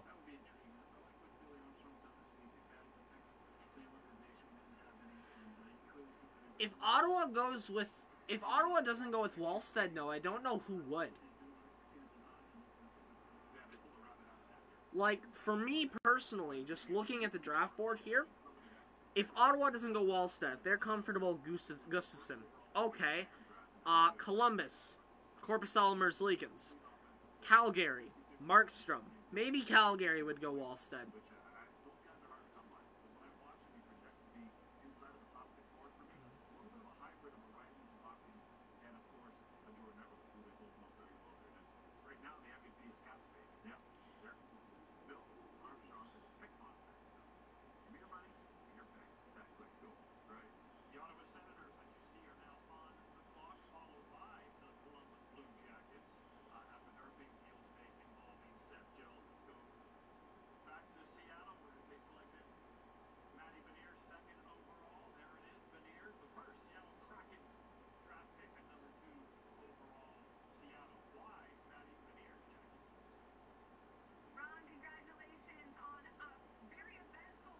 Hick is in Ottawa. Wallstedt or Lucius, one of the two.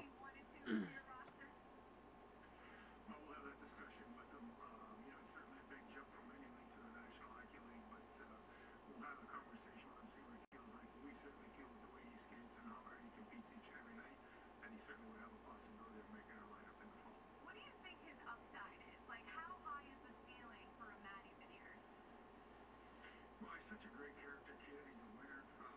You know, he takes on every challenge head on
Picks in for Ottawa.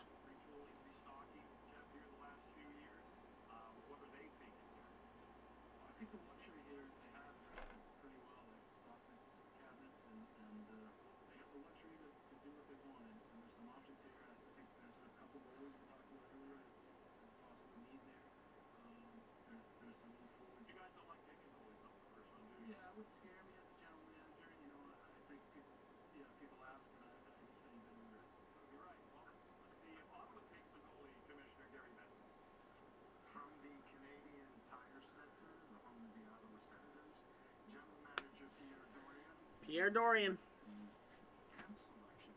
Wallstedt or Lucius, that's who I think it's going to be. One of those two. Thank you. I would just like to say a hi to all our fans watching on TV. J'aimerais juste saluer tous nos partisans de regarder à la télévision. We can't wait to see you again on October 14th. The Ottawa Senators are proud to select des sénateurs d'Ottawa sont fiers de choisir from the USA National Team. Chaz Lucius.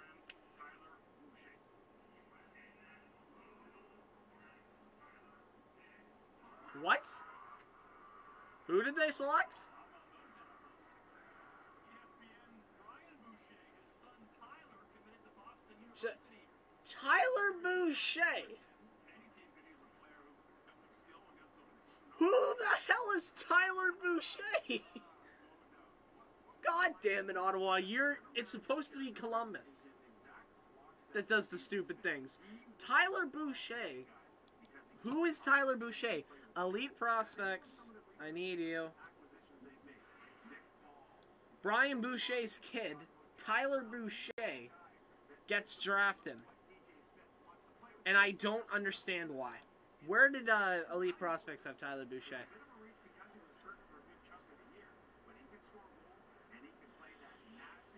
He wasn't supposed to go till the second round.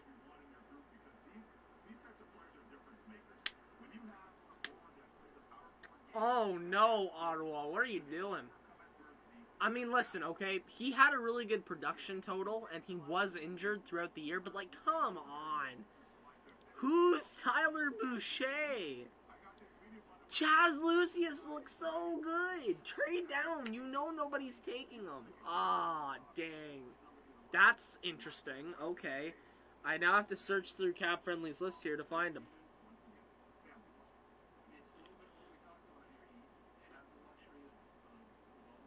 Where's Boucher?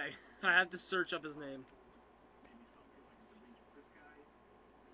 He was ranked 75 on Cap Friendly's list, and he is now the 10th overall pick in the draft. Oh, I wonder what Twitter's saying right now. Congratulations, Sun Stans, on your own trend, Frederick.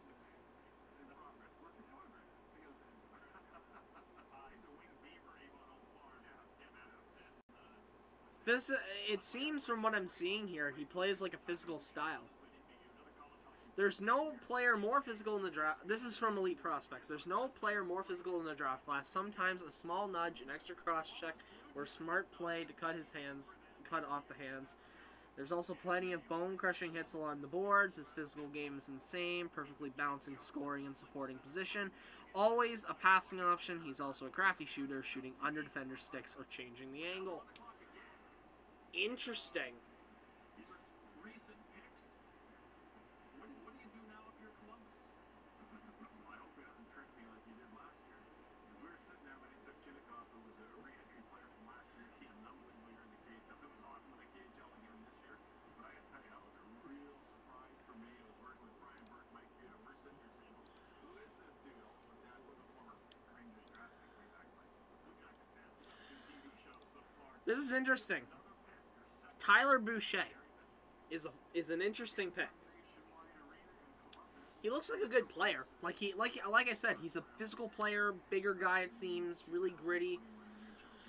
But at number 10, especially with the injuries, he was out most of the year. That's an interesting pick. You have to hope that pays off for Ottawa. Jarmo Kekalainen.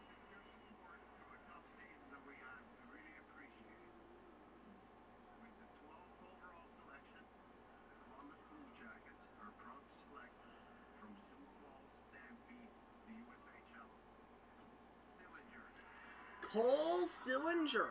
All right, that's a good pick. That's not off the board like last year. Cole Sillinger is actually a pretty good prospect, decent little player, from what I've heard. This is the part where I start searching everyone though, just to get an idea on what they are. Man, two centers picked by the Blue Jackets. That's interesting. Pretty highly ranked. The lowest ranked he is by Draft Prospects Hockey at 20. Elite Prospects had him right here at 12. His wrist shot release is especially potent, with a short draw, feet pointed at the net,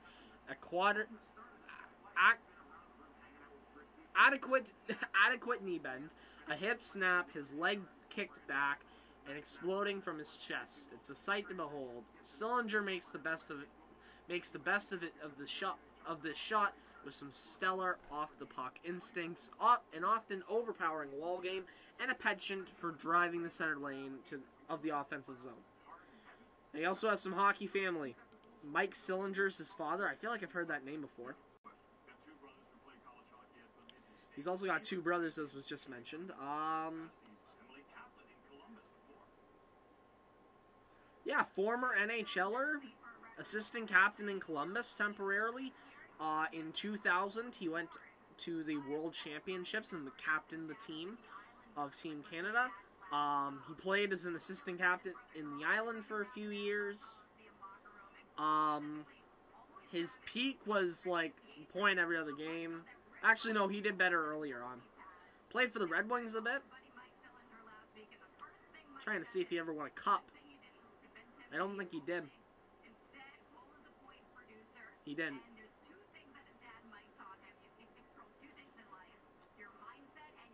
Alright, Mike Sillinger, the son of Mike Sillinger, goes at number 12. And now the Calgary Flames are on the clock. And listen, Jesper Wallsted's there. I think Jesper Wallsted is going to be a member. Of the Calgary Flames. I think it's going to happen.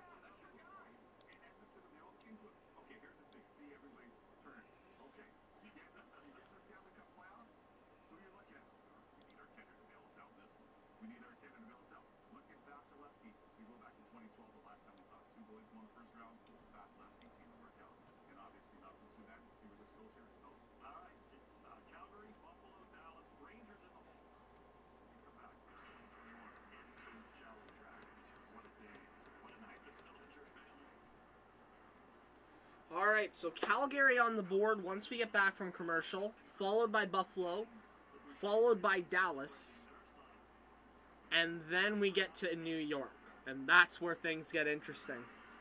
And like I said, if New York does not trade that pick away, if that's not a thing, then I do not expect anything to happen with Jack Eichel.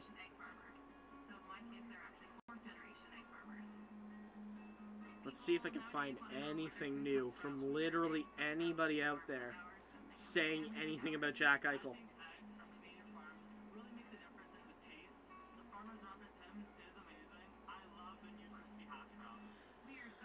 It's either New York or nothing, I think. And I think the more I read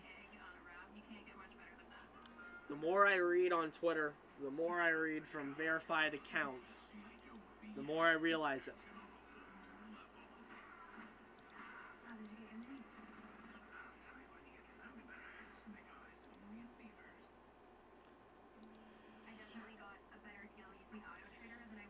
Oilers, by the way, they're set to pick at 19. 19. And like I said, I'm going to record that. And actually, you know what I can do? I can actually do a couple things. Hold on.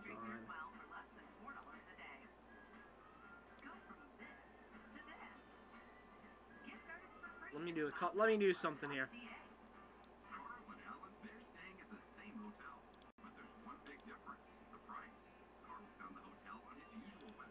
There we go.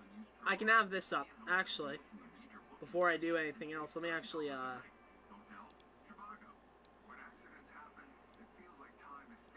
there.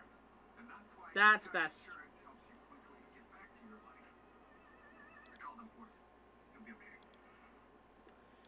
There. We're gonna do that. We're gonna do this, okay? I think that that's good. You have the draft here to keep track of what's going on. That's what it looks like so far. And then you also have elite prospects here. If I can zoom this in, I will.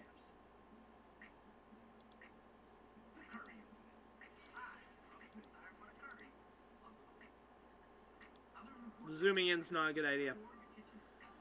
125 works. Yeah, that's visible enough, I think.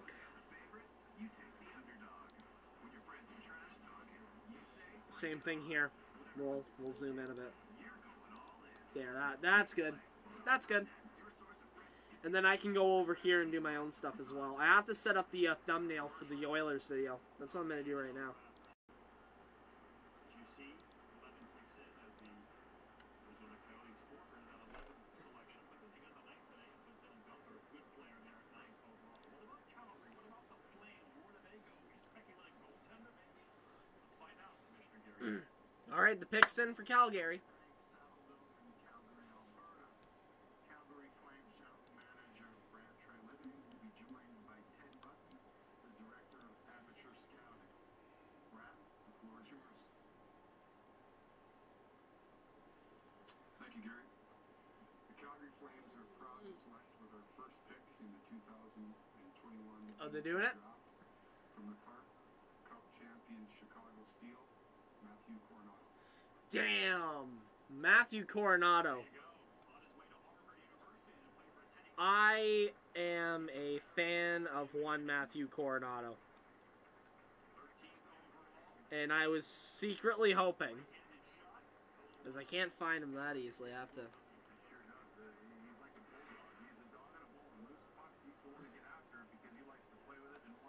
Ranked 49th on this site. Matthew Coronado, I was really hoping this guy fell to Edmonton, but I don't think that that was ever going to happen.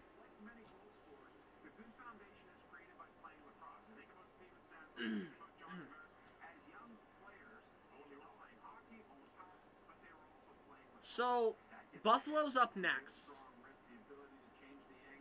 What do they do? What do the Sabres do?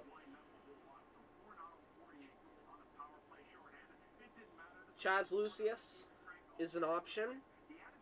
Fabian Lysell is as well. However, if they're looking for a guy that's more NHL ready, I'd say Lucius. It really depends on what they're looking for. By the way, I just realized this. I got my hair cut a few weeks back, obviously. First time I'm wearing this jersey without having a mop on my head. It actually doesn't look bad with this haircut.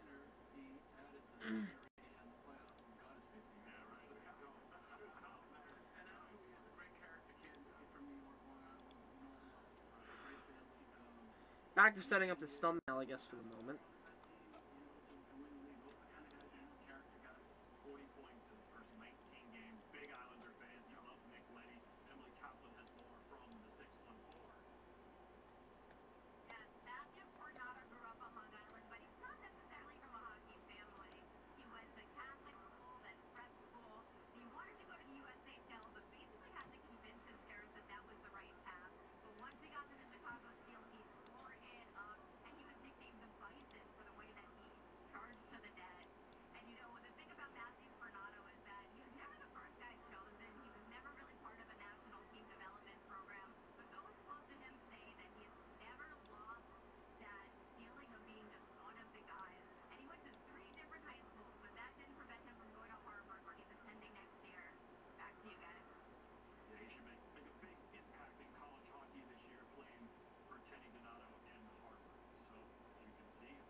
There we go.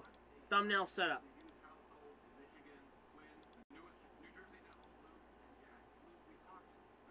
Wow, I have somebody in the Hughes family home. Jack Hughes wearing pajama bottoms, if I'm not mistaken.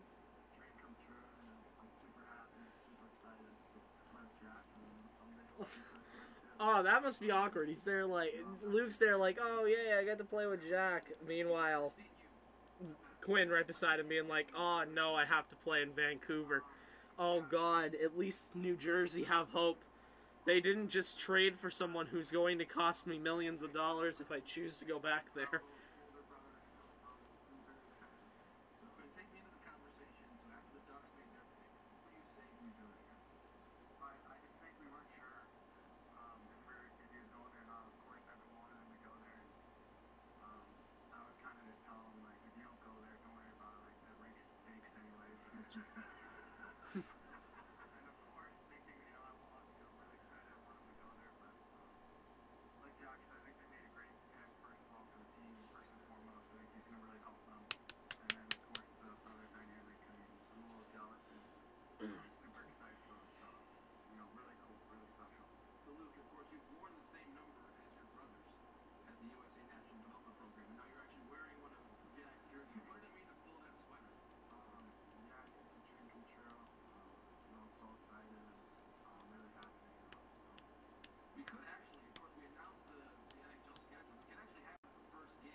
are waiting. Buffalo's pick is in. Chaz Lucius. It's Chaz Lucius. It should be Chaz Lucius, but it probably won't be. At least having two teams to follow for Jennifer Lopez's meeting. Yeah, it's gonna make life easier for sure. They won't have to fly to a third city, so it'll be nice. Me and Ty Smith gotta get a third room eventually for another roommate, so I mean, I'm pumped up with it. It's a great pick. And lastly, more than 11,000 draft picks in the history of the NHL. First time ever, three brothers all having gone in the top 10. What are your thoughts on NHL history? Super special. A lot of, great league, one of the best leagues in the world, and a lot of, great talents come through. And I think, you really have to just look at our parents. It's, too hard to do. It's not like we're a bunch of specimens. We're 6'6", and me and Jack are 5'10" flat. And, so, I think they really had to teach us the game, and extremely hard, and, a lot of credit to them. And, I think it was just, this is Do Buffalo go Jesper Wallstedt? Are they not confident enough in Ukko-Pekka Luukkonen? They say Jesper Wallsted's the guy. Is that what they do? top 5 picks, right? Look at your team this coming season. Yeah, I'm super excited to go to Michigan and, try to win a national championship. So, what a great night. Congratulations, guys.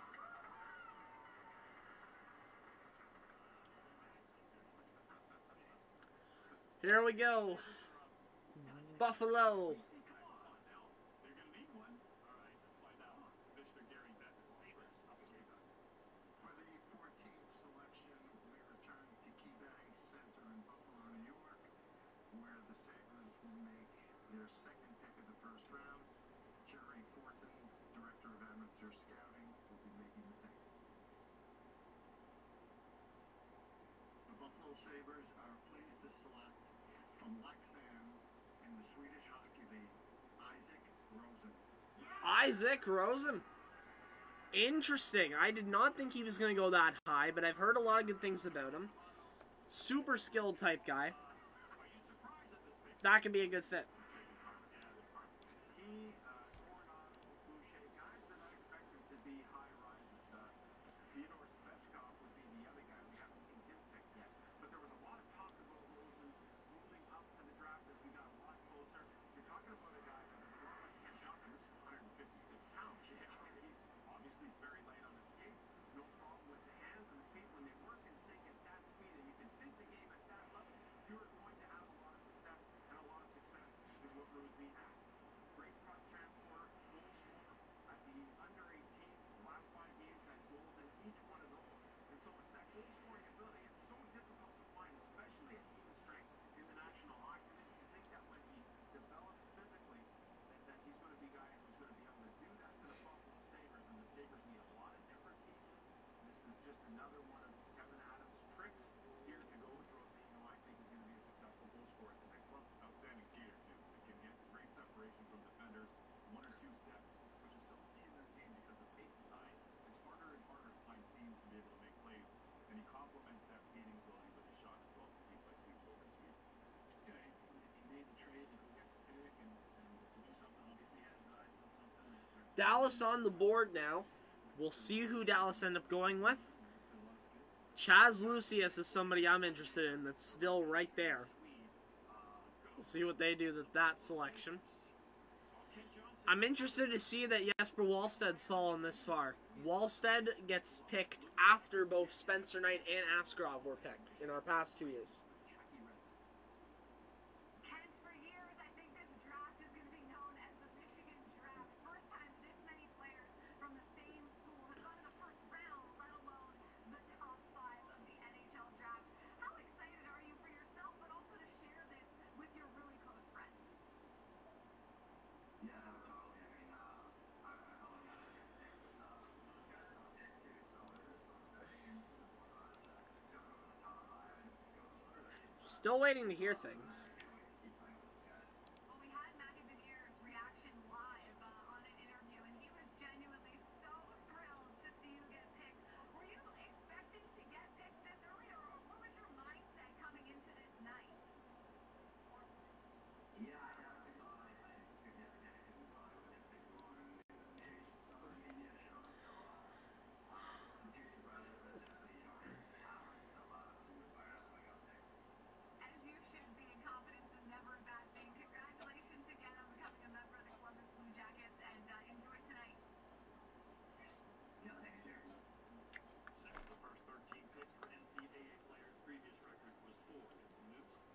some break here. It appears that the Dallas Stars are going to be moving down from pick 15 and exchanging with the Detroit Red Wings Oh. at 23. Perhaps they're going to be swapping. So, goalie, could there be a goalie here? Oh boy! Detroit's making a trade with Dallas.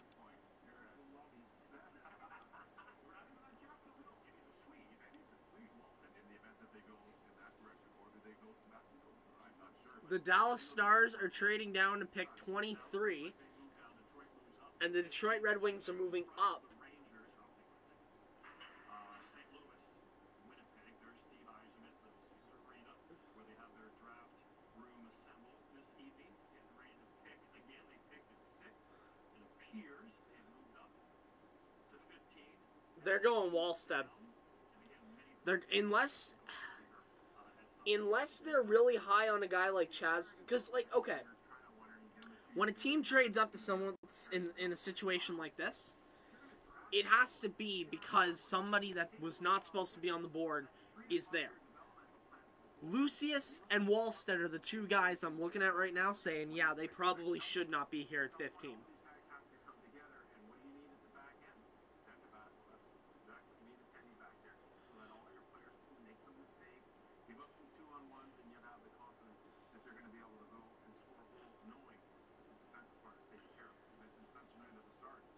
So obviously, by the way, in Cap Friendly, I can't make the trade, so we'll just have to pretend like that's not a thing.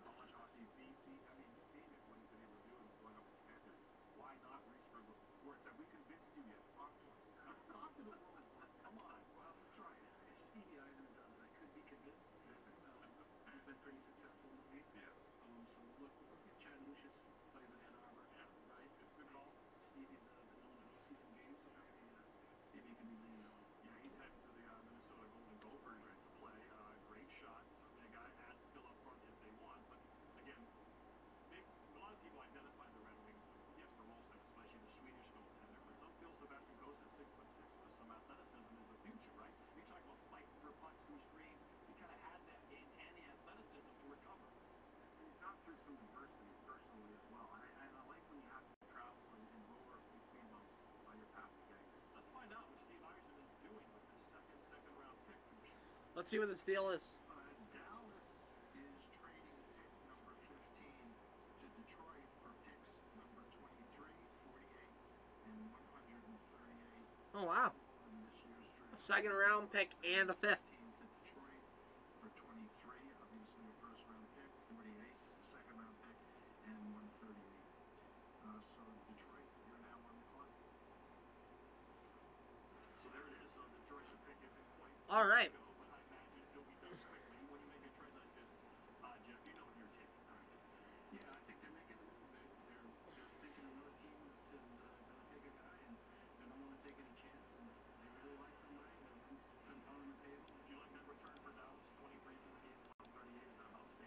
Yeah, I think so. I think that's the whole range you look at over the years.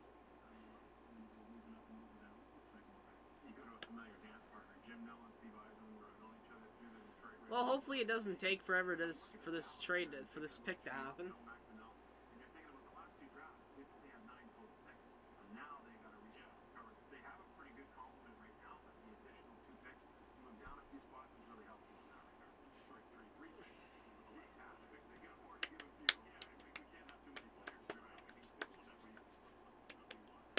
So here are the top prospects for the Red Wings overall. Jeff, how would you evaluate the Red Wings, farm system right now, if you will, and young players? Yeah, I think it's really on the come, right? Sizer, thinking about Lucas Raymond, right? And I think they're doing a good job. This is how they did it in Tampa, and this is the same blueprint. As you build your team, you start to look down the middle, you look on the defense. Maybe Nixie gets this guy. You have great ones, you don't. Yeah. He said, it's not wrong now. Are you jealous of Steve Yzerman's rope? I'm sorry. He has a lifetime contract. They just joke with Gordon about how Steve Yzerman just has a ton of power, or as he would call it, the long rope.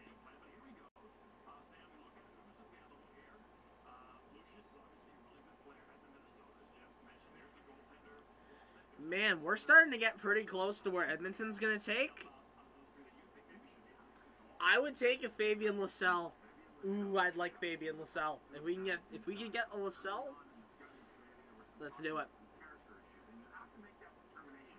Is it a character issue? Does it border on criminality, or is it simply immaturity? And if you come to the determination that it's immaturity, you're looking at probably one of the top 2 or 3 in that Ken Johnson category as being the most dynamic player in this draft class. And again, with their relationship, Hockey Anderson in Sweden, and they're not unforeign to the country there. So he's a guy there that might have some interest here if they don't go Weeks' way. They know what else might be my way? Let's go back home to Pickering, Ontario. Brendan Hoffman. Just keep an eye on Brendan Hoffman. Playing Flynn. Go.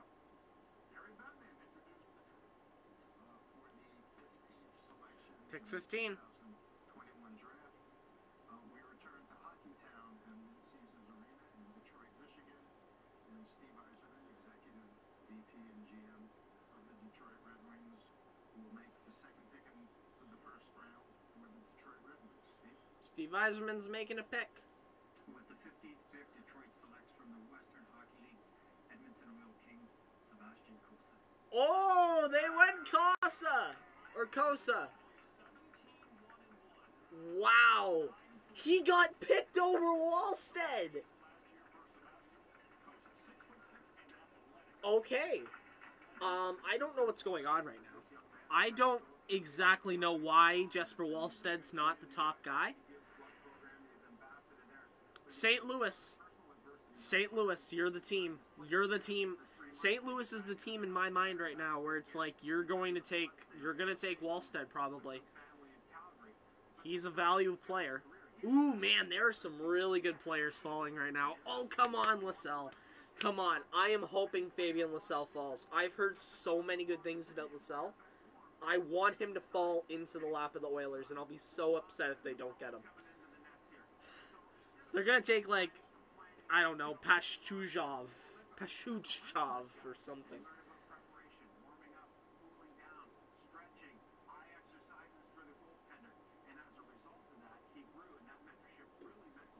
You know, here's the thing about Sebastian Cossa, right? I think he is going to be a decent goalie. I think he does have the potential to do so. There's just something about him that feels off to me. I don't know why. There's something that feels off. You know what I mean?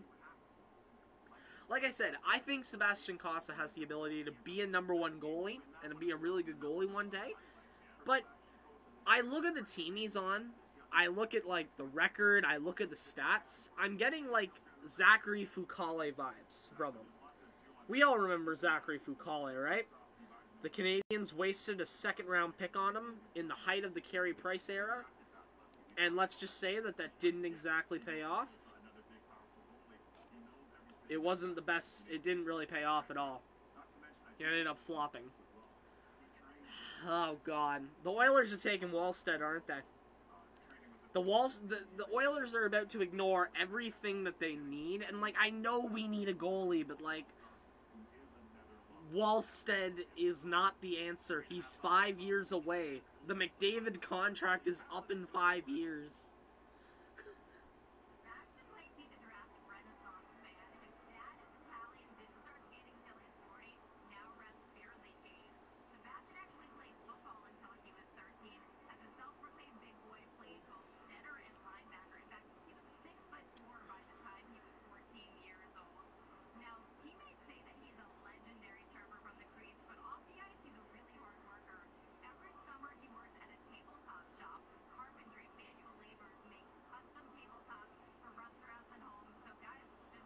I don't want to hear about tabletops and stuff, random things.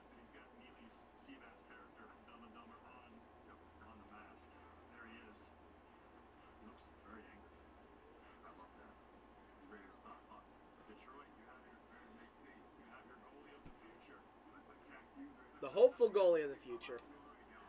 Like I said, something about Sebastian Cossa just doesn't affect me the right way. It really feels like that could be a mistake pick. It's Yzerman, so he's probably gonna be a legend, but like, I don't know.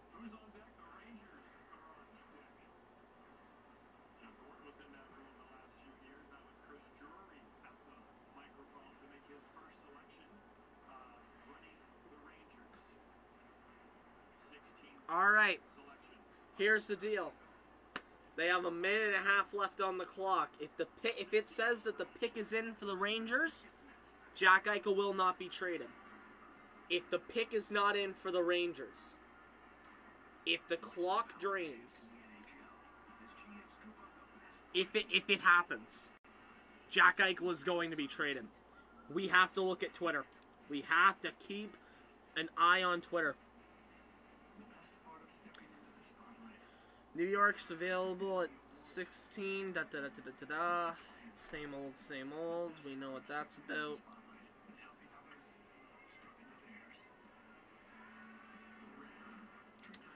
No one's saying anything about an Eichel trade. Is it gonna happen? The latest section of Twitter, please. Zodiac Casino is where you can play all your favorite casino games and discover new and exciting ones too. Love the Mortal Romance? Then you must try Immortal Creatures. Introducing Hyperstrike from the creators of Dynasty of Fire. We have the hottest games, the most exclusive titles. Jury is sending in his card. That's something that just got said on Twitter. Play now for free at ZodiacCasino.net.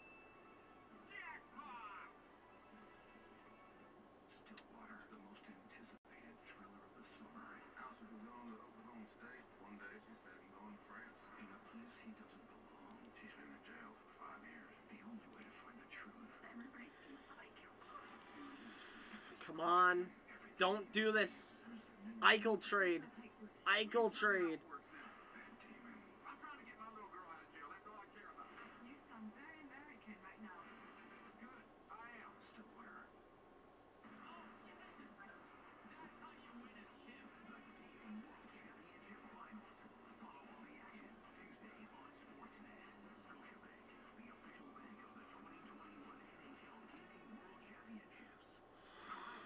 They're staying at the same hotel, but there's one big difference: the price.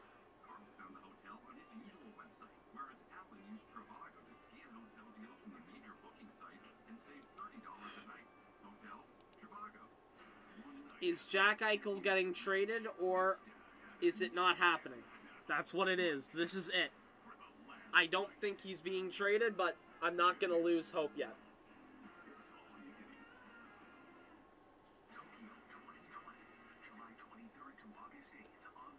Here we go. We're loading back in. The pick is in. Jack Eichel is a Buffalo Sabre for an extra day. For now. He is a Buffalo Sabre for now. Does he get moved tomorrow? Honestly, you know, I don't think that Jack Eichel, I don't know. I don't think he gets moved. I know it sounds crazy. Jack Eichel, I don't think gets moved now until the preseason. I just don't think that there's going to be, enough out there to constitute a trade at the moment. The New York Rangers are proud to select from the Flint Firebirds, Brennan Hoffman. Brennan Hoffman.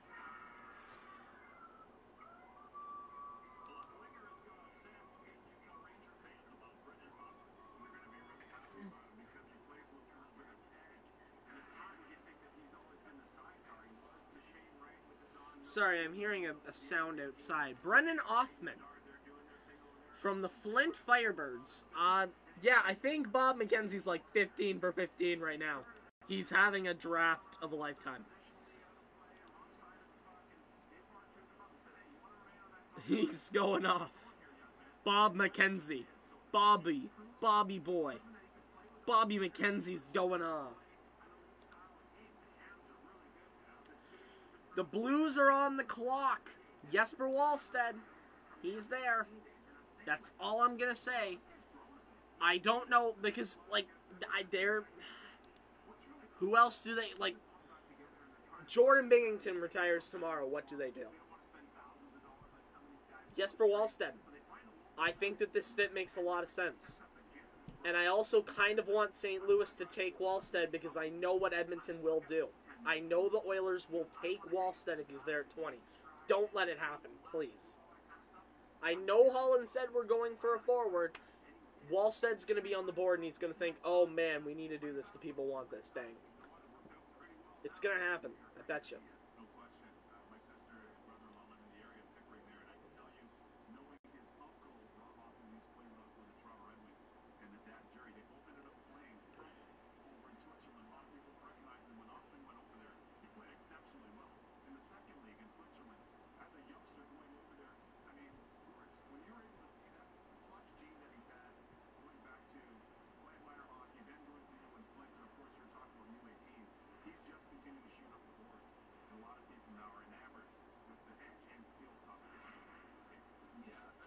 Jack Eichel.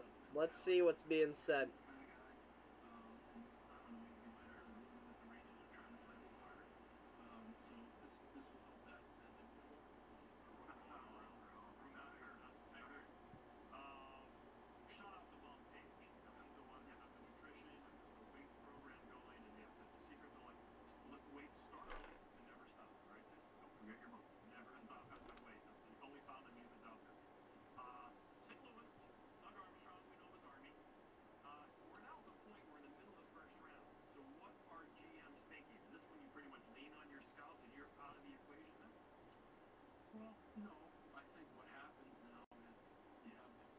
You know, I know I'm probably just going to say this to keep myself invested all night. I think there is one more team. There's one more team that might...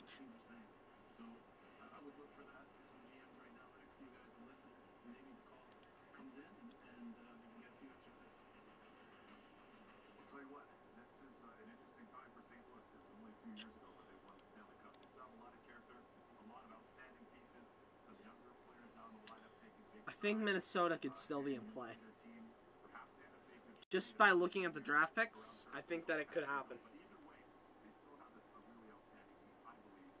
They have their, you know, Minnesota have a couple draft picks that are later, but when you add them up, they're probably around the value of a pick 15. Sorry, 16. It might. St. Louis, the pick's in. Please be Wallstead. Do not screw Edmonton. Do not screw Edmonton. Please just take Wallstead. You know he's good.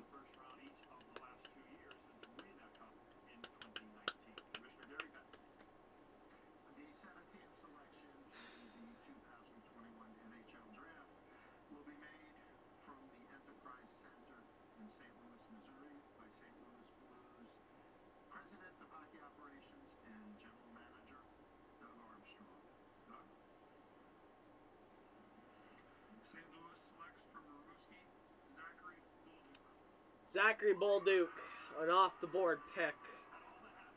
The Edmonton Oilers are drafting Jesper Wallstedt, I think, and I'm not happy about it. Oh, no. No. No.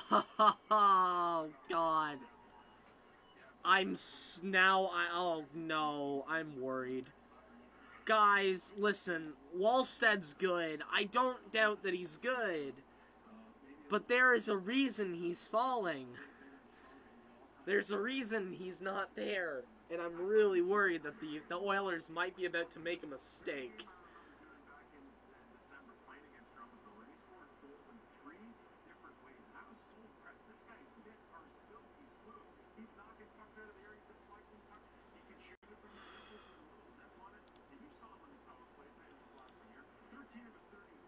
Did Bob McKenzie predict this, by the way?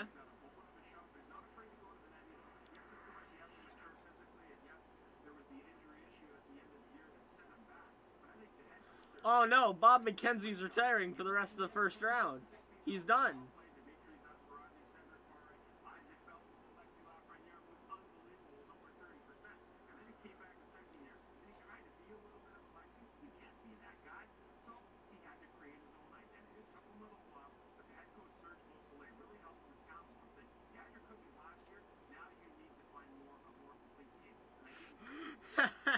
Retiring while in retirement. Amazing. What I have heard about Zachary Bolduc is that he is a rink rat. His youth coach, Denis from Kerr, told me when he was 9, 10 years old, they basically had to reprimand him to leave the rink. Now, Zachary... All right. We're halfway through the first round. Over halfway through. We've picked up a lot of speed here. What's going to happen is my question.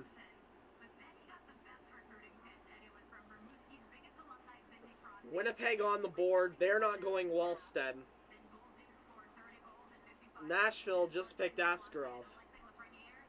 Please, Fabian Lysell still be on the board. I cannot stress this enough, right? I cannot stress this enough. I've done my looking at Fabian Lysell. Underratedly, I think he has the potential to be a... I wouldn't even say... I don't think I'd say superstar, but I'd say he has the potential to be a first-line guy. He has the skill.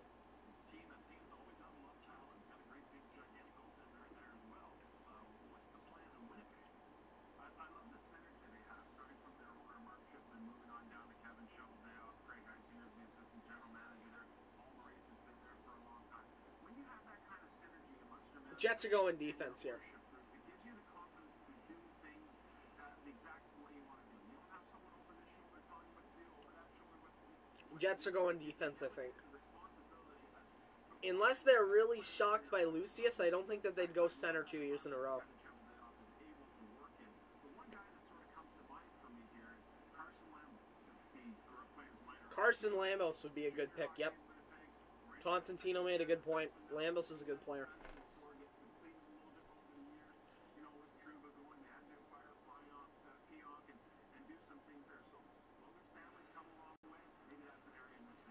Yeah, I don't disagree with you. They have some really nice prospects. Really headlined by Cole Perfetti, who they selected last year, who's outstanding at Saginaw, and of course, unfortunately, didn't get the chance to play this year. But all that being equal, if I look at some of these pieces that are available still on the board, I mean, Chad Lucius, yeah, anybody? Picks in. 4 picks, and here's the first one, Commission Green. From Winnipeg, Manitoba, the general manager of the Winnipeg Jets, Kevin Cheveldayoff, will be making the 18th selection in the 2021 NHL Draft. Kevin? Thanks, Gary. The Winnipeg Jets are proud to select from USA Hockey National Team Development Program, Chaz Lucius. Chaz Lucius. Winnipeg always seems to get a good player. He's on his They do go Chaz Lucius. I did not think that they would, but he is a good player, so it's worth it. These Canadian teams keep taking Americans. Close the gap. A lot of these players have improved so much. I love what USA Hockey So what does Nashville do? Oh no. Oh no. They should go I feel like they should also maybe consider defense, but they're going to go forward. They're going to take LaSalle, and we're going to end up with Wallstead. Damn it. Oh no. It's going to happen. I'm preparing myself mentally. I know it's about to happen. We're going to go Wallstead. I hope everyone's ready for a goaltending prospect. He's going to be great, don't get me wrong, but like, it's just worrisome in a way. The thing they say about him, not only is he goal scorer, but he has a knack to score big goals. That's huge. And he came back from the injury right away, big points right away. There's another guy with big upsides, plays down the middle, and Winnipeg has had a lot of luck and drafted really well, so he's gonna fit in. They're looking at the mirror and they're seeing Kyle Connor all over again. Guy came from the program, really good goal scorer, a little bit slight of frame. Alright, Nashville, I'm depending on you here. Do not screw this up for me. Take someone random off the board. Let me get my boy. Let me get LaSalle, please. Being in a wheelchair, the hyperbaric chamber, the journaling, the reading that he had to do to try and fill the time before he was able to come back. Hello, Six, hello. You've got to love it, Chaz Lucius. He has the ability to score in a variety of ways. And when you talk about doing it in big situations, that's something that is definitely needed. You look at the depth of scoring for the Winnipeg Jets. It's not going to happen for Chaz immediately, but I think the Jets see another Kyle Connor in this player. Disagree. I mean, he's a real dynamic player, and he can generate offense, and he has the skill and the will to make those plays, and also the guts to make some of those offensive plays. Chaz delicious. I'll have a freshman year to remember this. Nashville on the board. Chaz could do the same this fall down there for the Gophers. We're cutting to commercial. Commercial break comes back. Nashville makes their pick. Edmonton on the board. Let's do it. Let's do it.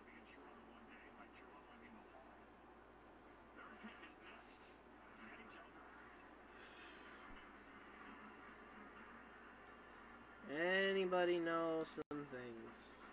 Tell us, you're part of the network that gives back.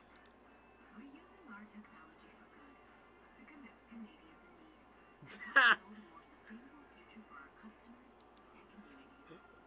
Together, we're taking a big leap forward. Ah, God, Twitter's fun. Twitter's fun. Let's make the future friendly. What? Looks like John and Andrea just bought a place. Fabian LaSalle. Do not take Fabian LaSalle, and then Edmonton take Fabian LaSalle. Please. Don't let size get in the way, please. Oh God. It's time to switch to Questrade. Canada's fastest I'm stressing out right now. Learn more at Questrade.com. I've been streaming for 2 hours, man. They really need to find a way to make the draft a little bit shorter. Like, honestly, right? Why not just have advertisements everywhere on the screen? Why not have, like, if you really need to have advertising, why not just have, like, every draft pick be sponsored? And it just be like, Barry Bettman's like, and now the 14th overall pick, sponsored by Purina, made by the Buffalo Sabres, or something like that. Just have sponsorship picks. And then just cut commercials. And also, 5 minutes is a very long time. It's a very long time. Hotel experience.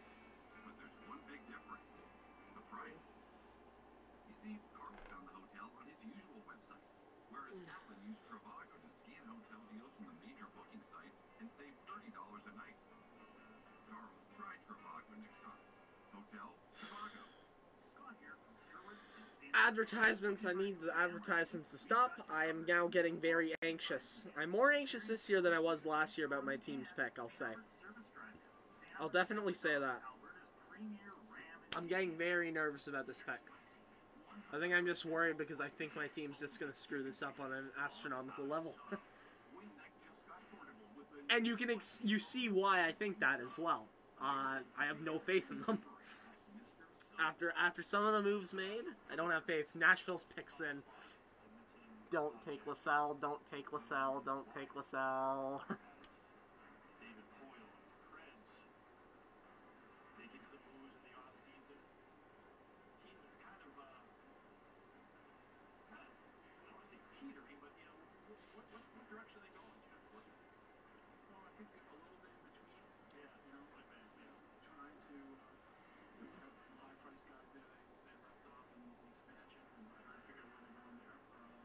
You know, always did pretty well in developed defense. Yeah. So, pretty one to fill in. Yeah. Yeah. So, I would say, you know, a couple big young players they drafted the last couple of years I would look for them. And I always think defense when taking Nashville. I think one of the sore spots for them is the lack of consistency up front. Offensive punch for them, that's consistent. Their offensive guy is the one. David Poyle is pretty public about that, but my discussions with him over the last little while, he said the same thing. John Hines wants somebody that can create a meal offensively, that can make plays. Be you, John Hines, but, you know, something that you can count on a regular basis up front. Well, the Detroit Red Wings having a pretty good night so far. They take a guy, Simon Edmondson, who they probably hope will be close to Victor Hedman. And they take Sebastian Cossa. They hope will be close to Vasilevsky, who was a first-round pick as well. So he's going in the first round. Maybe they're going to start the third instead of champion. Jackie Redmond is with the man who made those two selections. Steve Yzerman. Alright, a Steve Yzerman interview because we have to stretch this even more for some reason. Apparently, we haven't stretched for enough time yet. It's 10:10. We've made 18 picks. We still haven't wasted enough time yet. We have to do a little bit more time wasted. You know, yesterday we acquired Alex Nedeljkovic, 25-year-old goaltender. We felt that adding an 18-year-old prospect with Alex in Detroit, we got a great young prospect that we can just be patient and let him develop and potentially have really solidified the goaltending. Steve Yzerman's being Steve Yzerman. One of my favorite quotes Not this shocking. year came from Jeff Fox, always said, "You're either getting by or you're getting better." From Vrana to Nedeljkovic, Rasmussen signing, Letty, you add Alex Tanguay to the coaching staff. You have been a very busy man. How much better are the Detroit Red Wings now than they were 5 months ago? I don't really know the answer to that. We'll find out. We like to think we're progressing in the right direction. We're pleased with some of the moves that we've made and Fun today for we're it, very so happy fun. with the selections we've made. All right, well, congratulations on both picks and everything from the last few weeks. Best of luck moving forward. Thank you very much. Looks like they got two good ones. The Red Wings. Here we go. Nashville's pick. Anybody but Fabian LaSalle. Do they go Jesper Wallstedt and just say why not? They are 19. Who will they take this time? The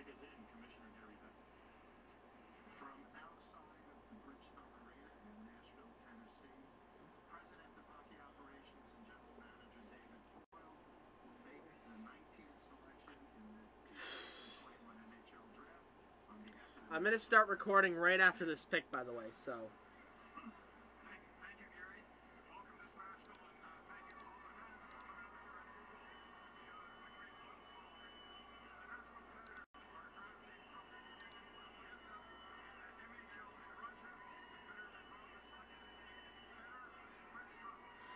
Svedor Svechkov. All right, Lascelles on the board. Yes, Svechkov's a nice defensive forward, I know.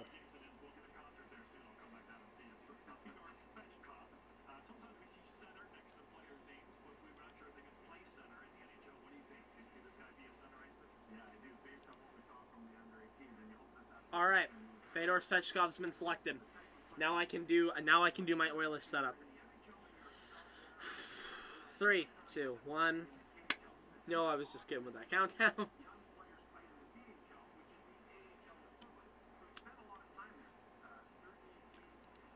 All right, here we go. Pick 20. The Oilers on the board. I want Fabian Lysell. Really, really badly. Actually, you know what? For this, we're gonna take off this other screen. I want Fabian Lysell so desperately. Elusive, great skill. He's a great forward. All I've heard about him is good things. I want Fabian Lysell so much. He's there. But I know what my team's gonna do. I know what he's gonna do. I know Ken Holland is about to go, and he's going to take Jesper Wallstedt. And I'm gonna cry. Might not cry, but I'm gonna be really upset. Like, and the thing is that I'm not, like, Jesper Wallstedt's gonna be good, I think. But at the same time, I have my concerns because there's a reason he hasn't been taken yet, it feels. Like, he was supposed to go top 10. Most people had him going top 6. There's a reason why Costa went before him. There's a reason why he hasn't been selected. I don't know what it is, but I just, you know it. Oh, God. Oh, man. A forward, please. A goal, an offensive forward, preferably a winger. Give me a winger, please. That's all I want. All I want's a winger. 3 minutes left on the clock for the Oilers. I have the jersey out and everything. Mediocre things happen. So, we'll see what ends up happening with this jersey on. Ken Holland will most likely take all of his time. And he'll only be able to get one name out by the end of it. We know him. He is a very slow old man. It will most likely take his whole time. Oh, hold on. Friedman about Eichel. A lot of the action in Buffalo was about the other center, Sam Reinhart. A number of teams have made calls to the Sabres, and there has been some... Sam Reinhart talk. A lot of Okay. conversations there about Reinhart. Nothing's happening. At the beginning of the show, I believe Ford has been around there, and I believe Columbus has Okay. been around there, along with some other teams who had interest in him. On Eichel, what I can tell you is just a name... You know what? I'm actually... Hold on. The ask is still very high, and there were some teams who just felt... I'm going to not keep that clip. I'm actually going to start again. I'm going to make it a shorter video, and I'm going to talk about after. Between the Sabres and LeClaire about where to go medically here. I don't think that's been sorted out.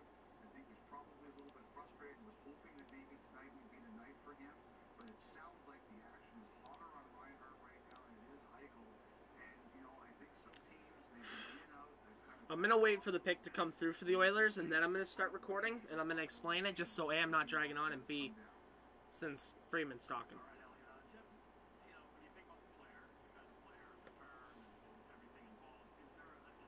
I'm just going to wait, and when it says the pick is in, when it says the pick is in, I'm going to start recording. That's what I'm going to do. Plus, I plan to not have the screen on in the background when I was doing it, so I'm going to restart and make sure the whole video, it doesn't have anything else there. It's just my face.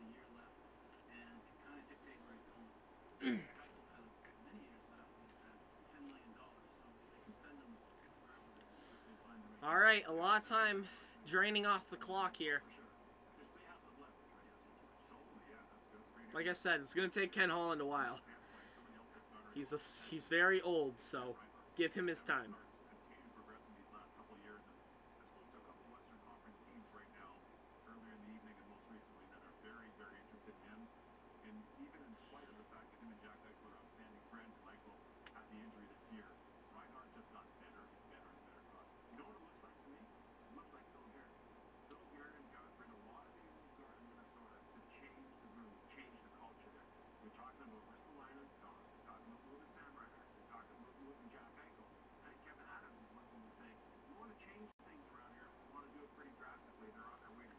20 seconds on the clock. The Oilers have not put their pick in. Well, actually, it doesn't involve them. The Edmonton Oh. Oilers trade pick number 20 in the 2021 NHL draft to the Minnesota Wild in exchange for picks number 22 this year, first round pick, and pick number 90 also in the 2021 draft. So the Oilers trade 20 to the Wild for 22 and 90, and that means Minnesota, you're on the clock. Oh, we traded down. That's a really good trade. Wow. I like that. Okay, well, good thing I didn't keep recording them because the pick just got traded. Okay. Sure. Why not? So, that's a wow, that's actually a really good deal.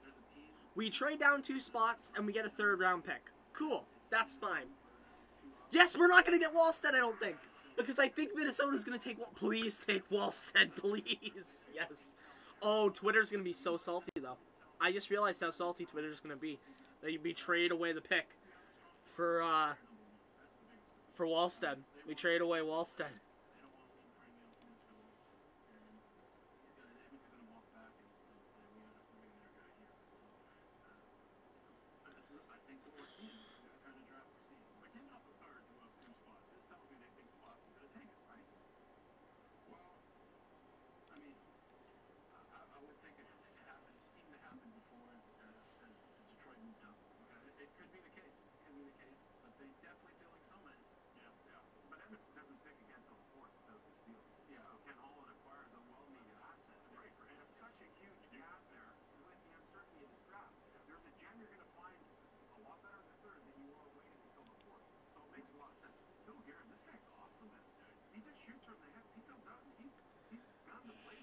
Ken Holland is traded back, and just like that, we must wait some more, eh?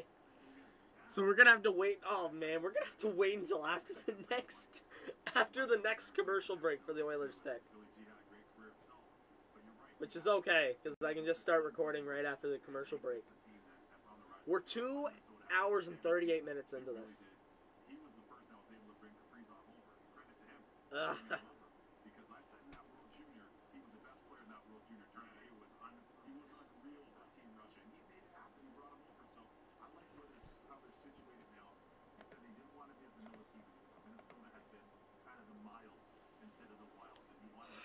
Okay, I'm going to take a very, very quick break here. I'm just going to go get a Rolade. I will be back in a second. Literally barely any time.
I got back just as the pick was in.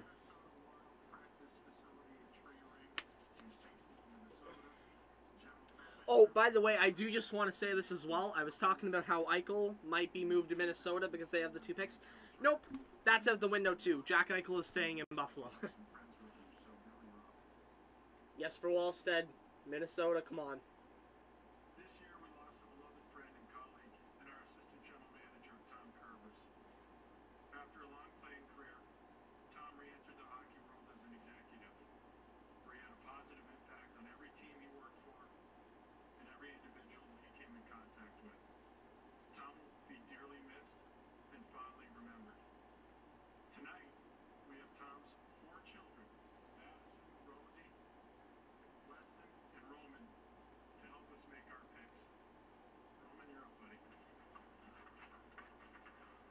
20th pick in the 2021 NHL entry draft, the Minnesota Wild are proud to select Jesper Wallstedt from Bolivian. Jesper Wallstedt.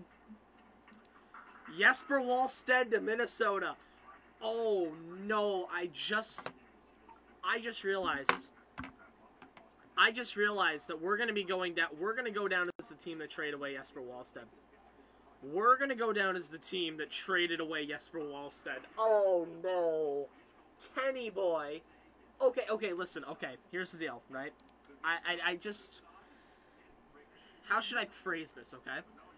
I did not want to take Jesper Wallstedt because I felt like with what we need, he's not it right now. And I also think that just because he fell the way he did, there's just something off about him. That being said, if he turns out to be a stud, Ken Holland will never be forgiven for making that trade. Unless the guy that we get is an all-star. It's just never going to happen.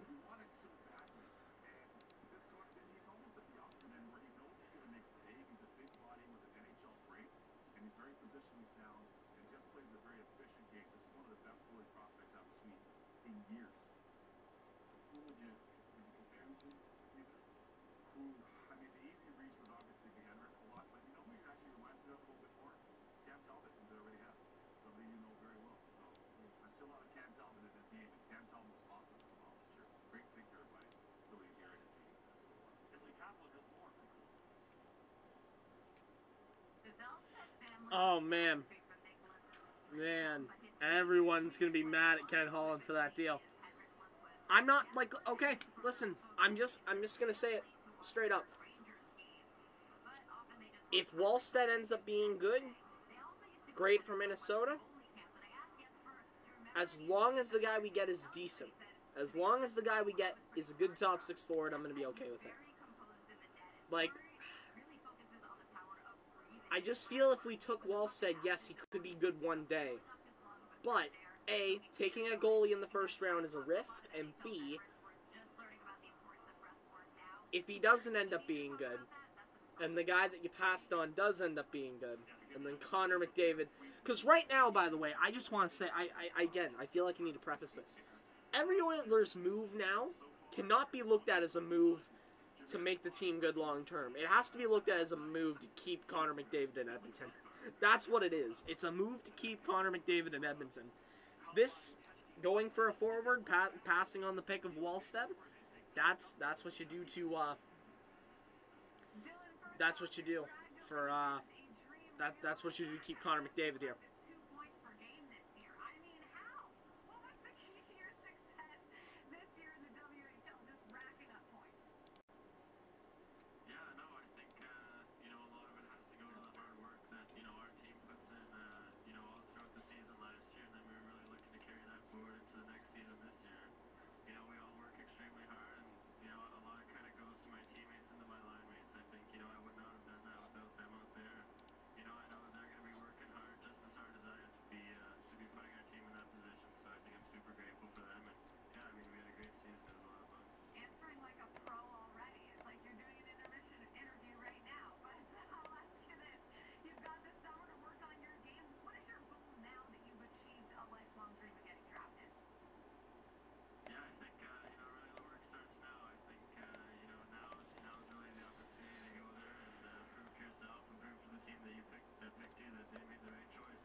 Alright, we're getting a look at the Boston Bruins prospect system, which is Jeremy Swayman and nobody else.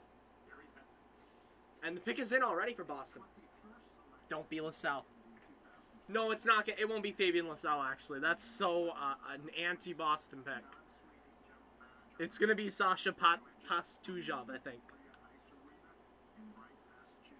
Actually, no, wait. That name doesn't sound American enough. Thanks, Gary. The Boston Bruins are proud to select from Lilia, Swedish Hockey League, Fabian Lysell. Fuck! No! No, not LaSalle. No, not him. No. They're a little behind, but it's going to be. Here we see a Nikolai Ehlers comparison. That wouldn't be typical. Dang it. Dang it. Dang it. Dang it. Dang it. I really wanted Fabian LaSalle.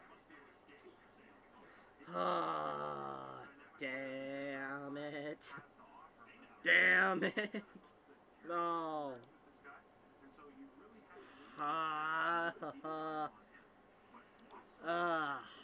Okay, I'm gonna mute for a second, guys. I'll still be here. I'm just gonna mute for a second.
Alright, we're good.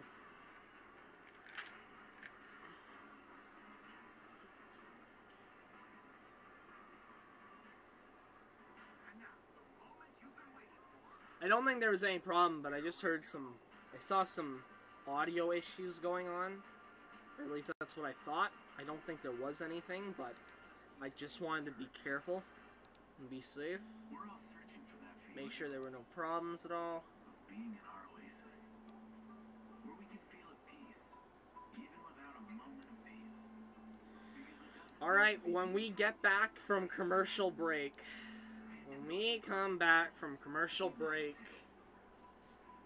the Oilers might actually make their draft pick.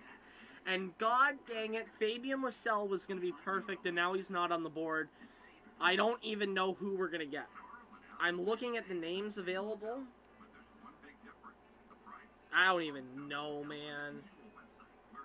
Like, LaSalle was one of the last people on this board who I was really interested in getting.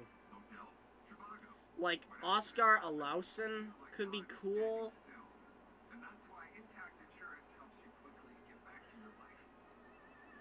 Whoever I take, I imagine I'll have to do a good amount of research on before Sunday's video. Which, by the way, if you don't know what I mean by that, I do my draft recap on Sunday, so that means, you know, Friday, first round pick, I spend a lot of time researching and scouting. Then the second day, all those picks, I do my research on those, put in my, you know, just take down some notes, interesting facts. And then the next day, I talk about the draft class all together. So, you know, nothing crazy.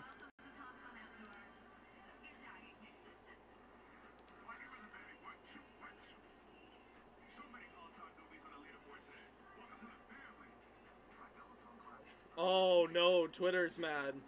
The Oilers had a clear path to a starting franchise goalie in Wallstedt, and they traded it for a third.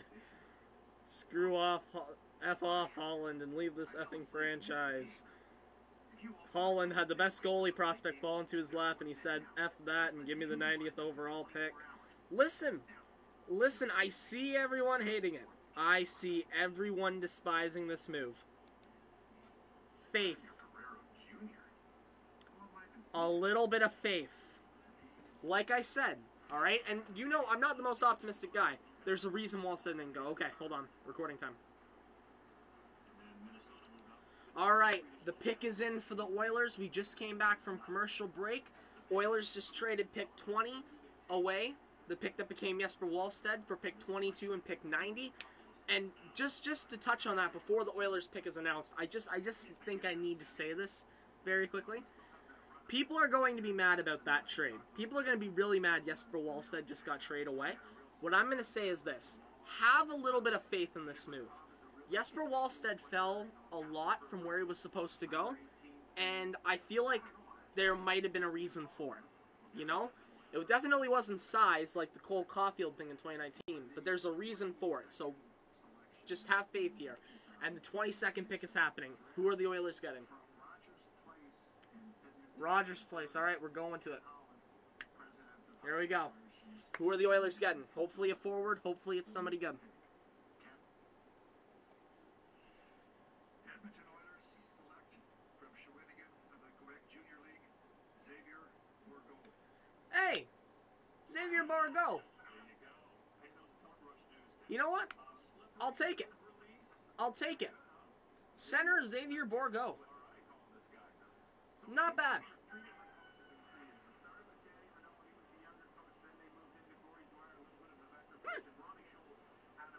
I'm not disappointed by this pick. I figured I'd throw something.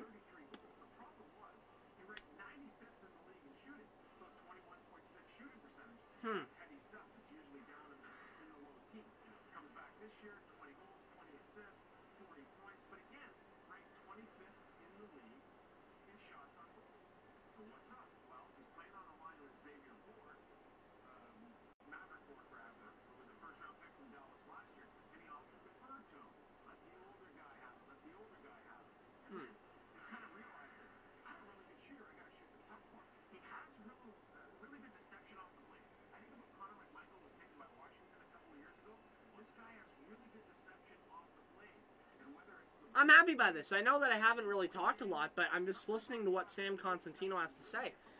Xavier Bourgault doesn't look bad at all, you know? It seems like he has a good shot. Seems like he's a decent all-around type guy. A center, I wonder if he does have wing flexibility. That's going to be big going forward. But yeah, Xavier Bourgault, I'm not upset by this pick at all. I will be talking about this pick more on Sunday, as I just mentioned to the stream. Along with all the other Oilers draft picks, I'm hoping to get that video out on Sunday.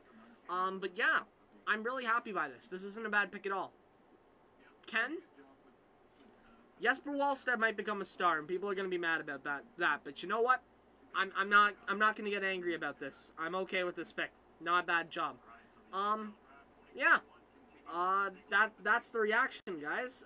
Xavier Bourgault is an Edmonton Oiler, and I will see you all on Sunday. Yeah. That's that.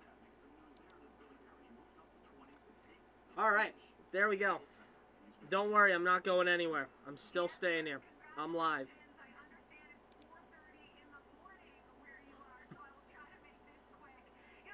Alright, that's a lot of stress taken off my shoulders. Now I just need to get the thumbnail ready.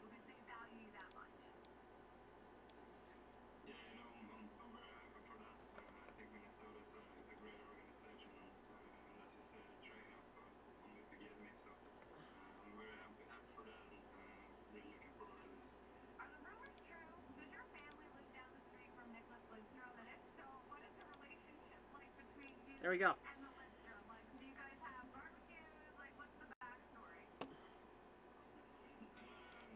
No, it's true that we live on the same street, but we just see each other sometimes and say hey to each other. That's a pretty cool experience. All right, there we go. Xavier Bourgault is an Oiler.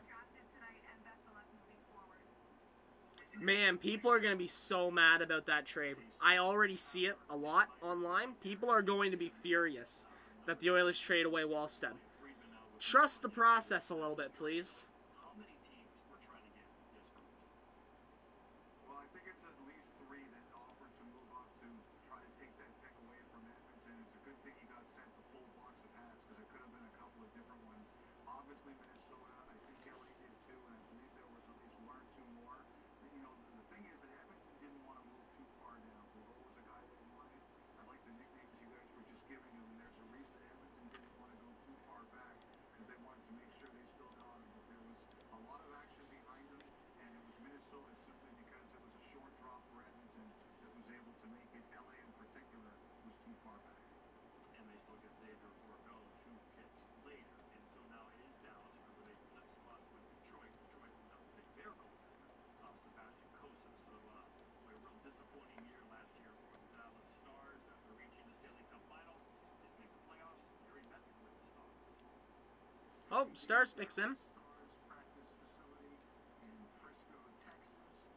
Dallas Stars general manager Jim Mill will make the 23rd pick in the 2021 NHL draft on behalf of the Dallas Stars. Jim? The Dallas Stars are proud to select from Windsor, Ontario Hockey League, Wyatt Johnston.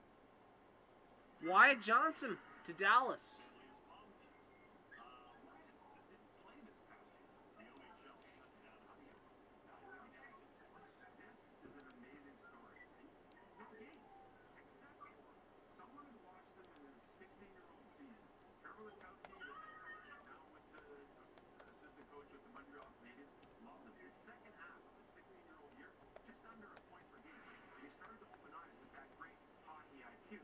Hockey Canada had the nerve to take this guy without playing any game. Yeah, he looked around, he couldn't find a place to play. The other high-end Ontario kids all went over to Europe. Wyatt Johnston didn't. So they call him. He goes to play for the under-18s. Dave Barr says, "We think we know what you are. We want you to play a third-line checking role." So now you're Wyatt Johnston. You're saying, "I haven't played a game all year. I've got one chance to audition my skill set and my point-scoring ability to all the scouts, and you want me to play a checking role?" This guy didn't say a word. He accepted that responsibility. He took on that responsibility and was absolutely brilliant in that role. That speaks to everything about this guy and his character. And when they got up in games, Dave Barr said, "We'll give you a couple cookies in the power play. We're out. We're going to get you out there a lot more often." I love this pick here. I thought they might be able to Alright, the Xavier Bourgault is an Edmonton Oilers video is already uploading. It's already uploaded, as a matter of fact. I'm just waiting for it to process. a guy who really had a 7-game audition in his draft year. I couldn't agree with you more. And listen, as a lot of the people in their war room there are wearing the Mental Miles T-shirts in support of what Stephen John, their former player, is doing right now in endeavoring and rollerblading across the country. I got to tell you, when you think of mental and the importance of your mental health, your mental acuity, your focus, all those things coming into play, all those are underscored by your point. The guy didn't play all season. And you go to under 18, and you know that everything's almost riding on the line for this draft anyway. Everything's riding on it. He delivered aces for Team Canada. Man, people are really getting mad about Holland, man. And, you know, why wait? If you're Dallas, you like him at this point in the draft, you're getting the guy you like, go get him.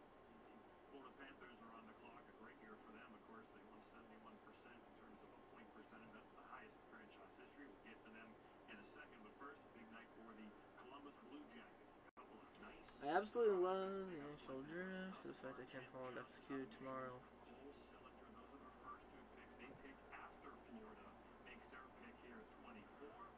And Lee Kaplan with Jarmo Kekalainen in Columbus. Jarmo, you picked Ken Johnson and then Cole Sillinger with your first 2 picks. Was there a specific quality you were looking for in players this year? I think we got a good mix of different qualities. And we got 2 center options that we believe will make us stronger into the future. We got Ken Johnson, who's highly skilled, great playmaker, and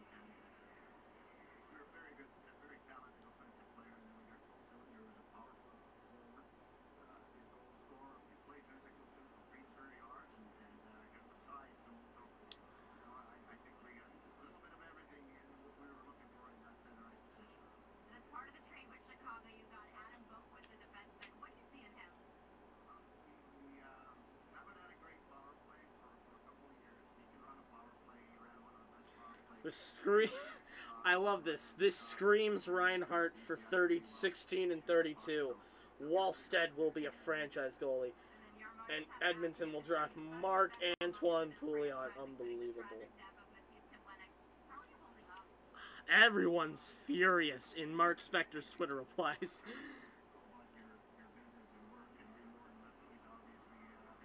Why are, like, oh my gosh, people, like, listen, Wallstead might, like, man, it's tough. I really didn't want Wallstead, first off. That's something I do want to make clear. I never feel comfortable with the idea of using a first round pick on a goalie, because if it doesn't pay off, then you're screwed.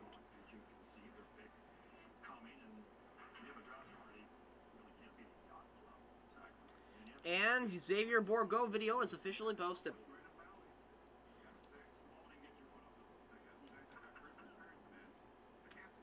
And we do that, and tweet. There we go. I've made a video, another video. There it is. I've made a video during a stream.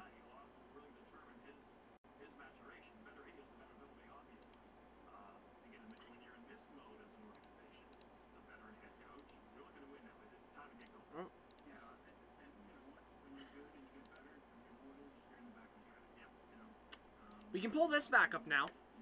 We can pull this back up, and I think I am officially at that point where I am ready to chill and just lay back on this Oiler pillow. I have so much work I have to do once this stream's over. Once the stream's over, I have to move this entire table back. I have to reset everything up. I had to move around. I have to bring my monitor back over there. I have a good amount of stuff to do, but it's alright. I don't mind it at all. This was a very worthwhile situation. Now, no more stress for me. I just get to sit back and relax, watch this all unfold. But he's such an interesting story that the numbers don't quite add up with those guys. So that's the thing you have to be wondering about. You love the work rate, you love the size, the skating ability, good hands, but something just doesn't add up here. You play as a double underage at the World Juniors, and then you come back the next year and you don't make that team. There's a lot of predictive markers when you look at draft-eligible players playing in the Liga. Typically, they end up a half a point per game or better. It just didn't work out that way, no. Maybe for round two, we have to give them a bit of a hall pass. The pandemic, it affects people in different ways. They don't know how that quite works out. But he is a very interesting study as we get to this back end of the draft. Exactly, Laura. Yeah, it was a weird and big fall for sure. We await Florida's pick and see what direction they decide to go in. Zeno down there on the show. Got a huge year, the big forward. Massive year for them. Chad Lucius on his way to Minneapolis to play for Bob Motzko and the Golden Gophers. He's with JP Maroon. You're with Chaz Lucius, the newest member of the Winnipeg Jets organization. And Chaz, your emotions as you hugged your parents, Chuck and Tammy, when you found out the news you were going to be a Jet. Yeah, it was obviously unbelievable. First and foremost, I mean, they've done so much for me, and I really thank them. And then obviously for the Winnipeg Jets organization to believe in me. I mean, I couldn't have dreamed it any better.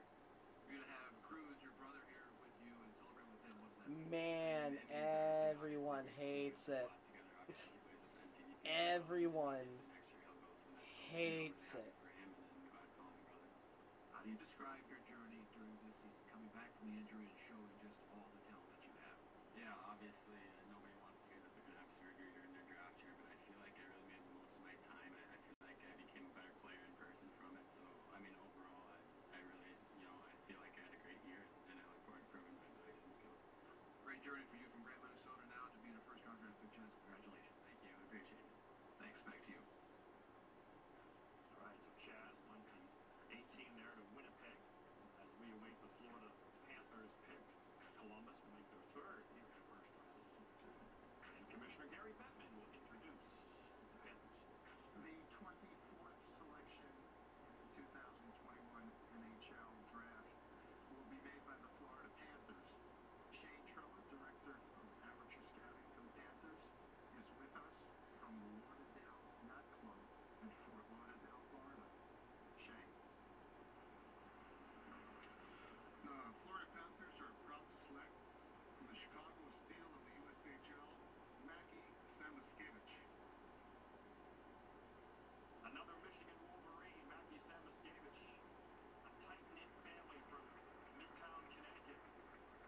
Maki Samoskevich. Twin sister Maddie plays for Quinnipiac, the Bobcats. And so the night for Michigan continues. Again, this guy's also headed to Ann Arbor to play for the Wolverines. And what kind of player is Mackey? Unbelievable that I think we're starting to roll through now. skating players and a guy again who's tenacious on pucks. His work rate. Up next is Columbus again.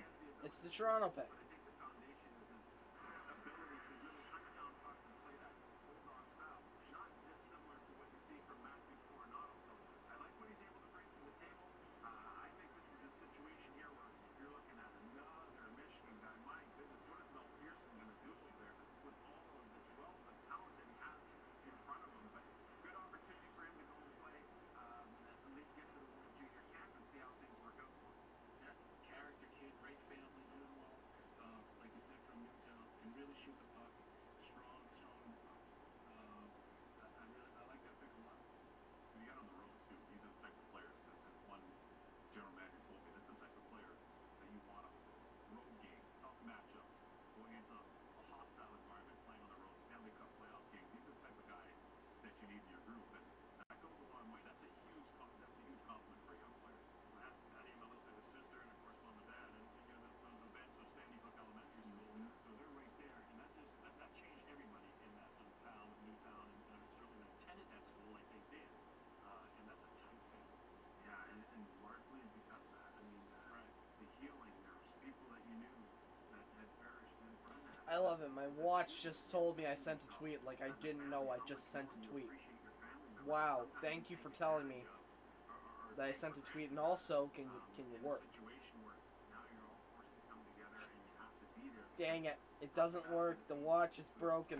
It was garbage. It's not a good watch to begin with. Oh, absolutely. Very humble kid, too. Like, he's not walking around telling everybody how good he is. He's working hard. I'm just gonna keep kind of reading responses, but first I have to fix this watch. Work. Come on. Stop. Oh my god. Oh, there. We're right in the ballpark, but certainly the Florida Panthers noticed some of those character traits, and they select the Michigan Wolverines There. to be, I fixed it. with the pick. The Blue Jackets, been a good night so far. Alright. The Stillinger family celebrating Cole's first-round selection.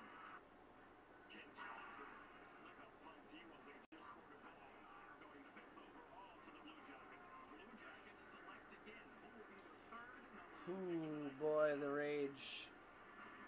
The Oiler fan rage is real.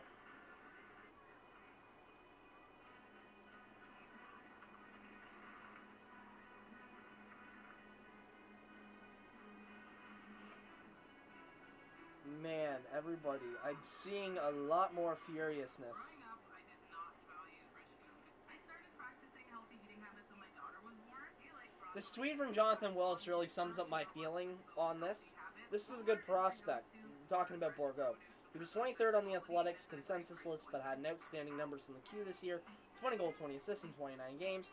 Clearly, the Oilers liked him better than Wallstead and figured he'd be there at 22, and they could get the extra pick. That's how I feel. That's how I feel.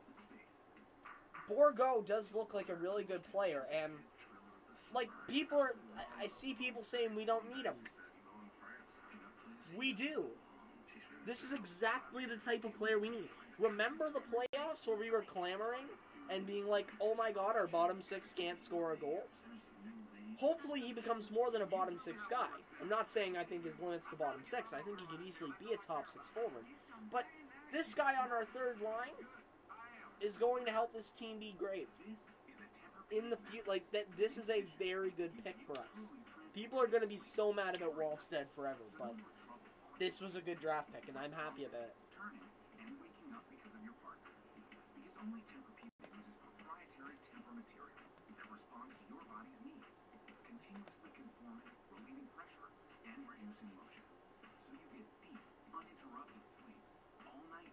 Hey, the Xavier Bourgault video is already doing better than most of my podcasts. It's great. My video is doing well. Normally they don't. Do I sound desperate enough? Get ready. Our most popular battery is even more powerful.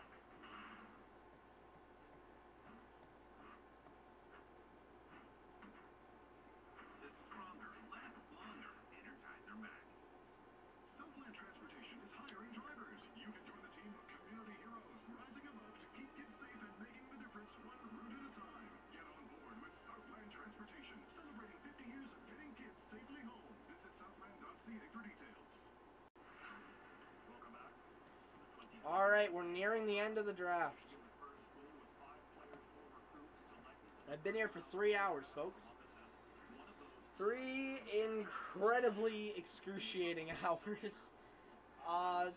Columbus on the board. Sillinger and Johnson already picked. Let's see what they do here.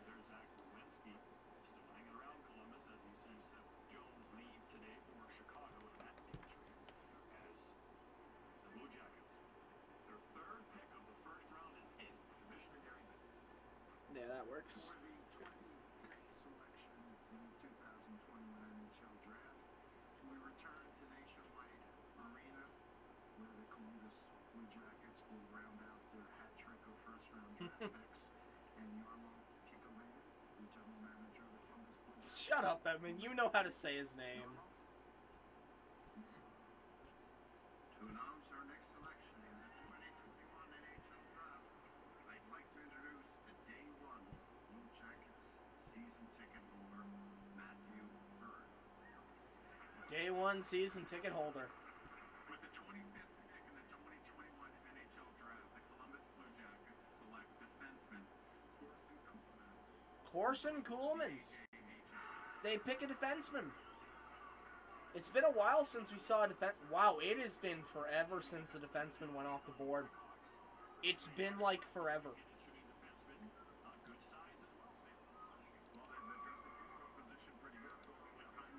Oh, misclick.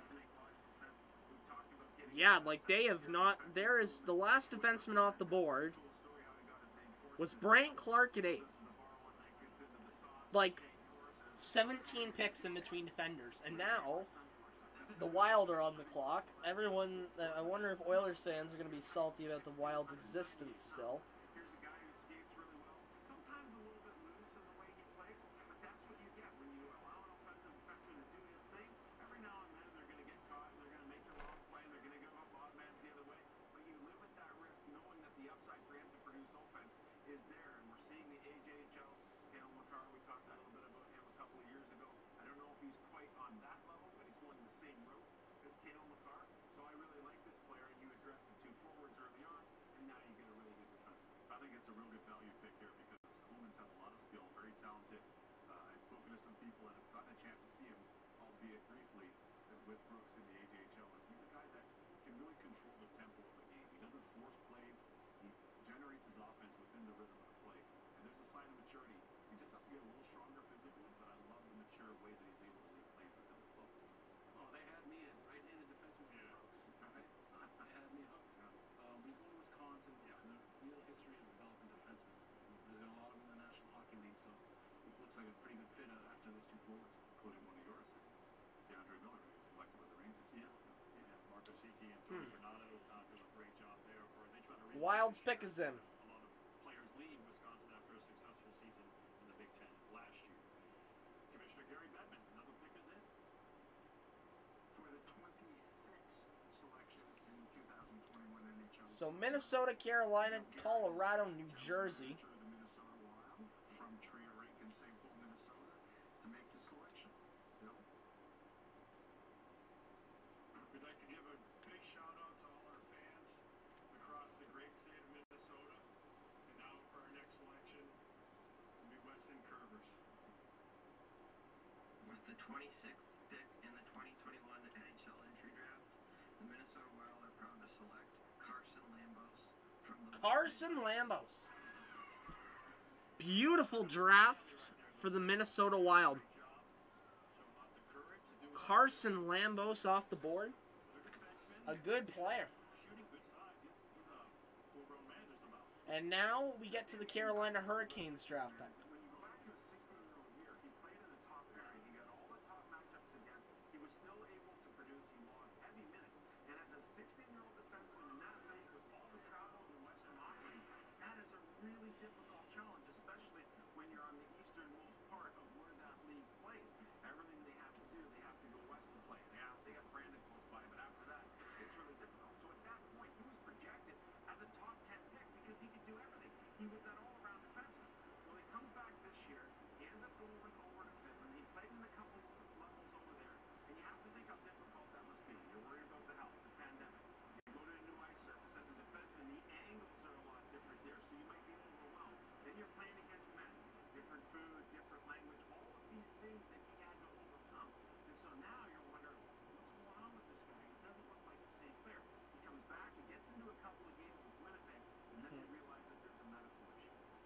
undergoes the ablation procedure. It's all fixed up now. But no doubt it had to be very, very painstaking sitting there watching because the whole family and the player knows I'm a much better player than where I'm being picked here at 26. What's going on here with Yuri? I think you have to go back and have So this could be a steal because Lambeau's dealt with injury issues. So that could be a steal for the Minnesota Wild. Yeah, he moves like an NHL when you look at him. You know, they get the goal first, they go get a defenseman that maybe not a lot of people have been able to see too much, with some upside. It's a pretty good first round pick for Billy G. Reminds me a lot of Jake Sanderson. Very similar comparable to what we saw from Jake Sanderson last year in the draft. Very, very similar in terms of their style of play, their ability to skate, get up and down there, and have a little bit of smile. I really like Kevin Weeks, his analysis. I haven't seen a lot of him because he covers stuff in America and obviously I'm Canadian, but he's done a lot of good work. Like over the past while, like he broke the Jones return for Columbus and good comparisons throughout the night. He's been doing a good job. After a season where you didn't get to play a whole lot, how much more does this moment mean to you? It means so much to me. You know, it's pretty special. Just having the chance to get drafted to the NHL has been a dream of mine for as long as I can remember. And just being drafted by the Stars is an amazing feeling. And it's been a pretty different year this year for me personally and for everyone. So it's an amazing feeling. If you could describe yourself to Stars fans that might be watching, how would you pitch yourself? What would you tell them that they are getting? Pick 27. We've made it to nearly the end of the draft. I'm a versatile two-way forward. I think I'm someone who can pretty much do anything for the team to, you know, help the team win. Yeah, I'm willing to do anything to help the team win, and I'm just super excited to get started. And you already got the pro level flow with the wings coming out of that. So kudos to you. Congratulations again, and best of luck. Enjoy the night with your family. Yeah, thank you so much. Yeah, too much lettuce for the bowl there, but hey, it looks beautiful. All of that. Carolina's got a lot of good mojo. Right? Rod Brind'Amour got that team's pulse. You know, they're great on special teams. They've been one of the best teams in the league the last 3 years. You know, but what they got doing over the hump? Have really become a player in the Eastern Conference as maybe the Penguins' age, the Capitals' age, the Bruins maybe getting that point. So this is their chance now to make a move. What do you think about the Hurricanes as a whole as an organization, and how do you make that final leap? Yeah, they've done a really good job drafting and developing guys, right? As you look down at Aho, Svechnikov, you got some real high-end players. What do they have to do? I mean, they're in a division with Tampa Bay, so that's a tough one. You know, they're gonna have to beat them someday. At some point, yeah. Yeah, that's just the way it is. But they've done a really good job building a team, and ultimately, you look at even their young guys. They took Jarvis, I think, last year. So Yep. a good player. You know, I think Jack Drury's going to be good. So they got a lot of forwards, maybe. Ultimately, if they could find a D, but again, where you're picking, you're probably going to go for your best player. Yeah, I'd agree that Dominic Bach is really skilled too. He's got a lot of talent. A young shot in Germany, and Suzuki's brother is really talented too, as you know from Sagan and Rio. I think all things being equal, they're going to look for a certain pedigree. Players that come to the rink as consummate pros, like Ron Brind'Amour, their head coach, my former teammate, the great Ron Brind'Amour, who of course won the coach this year, Jack Adams. He was awesome. I think there's one piece about the direction that Carolina has gone here. And you look at Tom Dunham, the owner, and he applies analytics in his business. He's obviously a very successful businessman. They moved on from their head scout, Mike Dawson, Robert Cron. They've moved on. They're now working with Seattle. And so I think the analytics department will have a heavy say in what happens here. All right, I don't know if what Carolina's doing. Their time's ran out. They might be making a trade. Will be able to help make that decision for it. I think they'll lean on it here. Well, maybe there's no one they love because we currently have a trade working on this. Trade. Called it. Goes up. We'll find out. We return to the 2021 NHL draft. Called it. Dreams come true. I knew it was happening. Different couches. Elliot Friedman doesn't have the return. And now you have to wait till commercial break ends. Let's check the video, shall we? 8 views. 8 views. I'm 8 views richer than I was before. Neymar Jr. shaking up poker at PokerStars.net. What makes us fall in love with a car before we know anything about horsepower or torque? It's defined by something bigger. The way it makes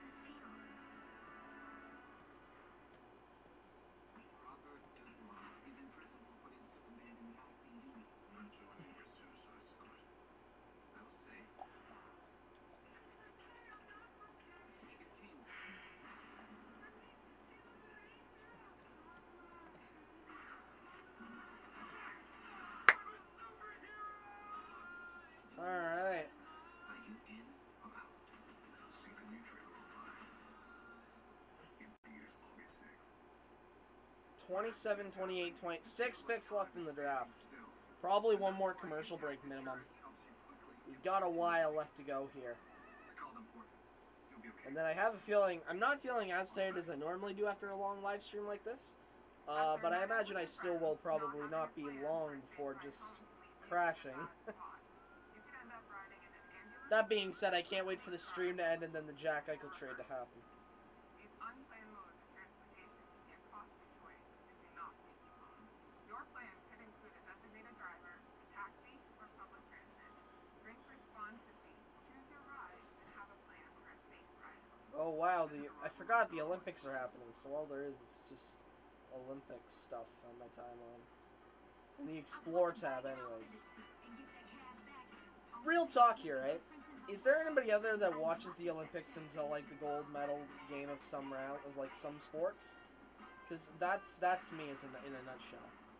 I never watch the Olympics, but then like eventually like gold medal things for like the 100-meter and stuff like that, and I'll pay attention. But that's it.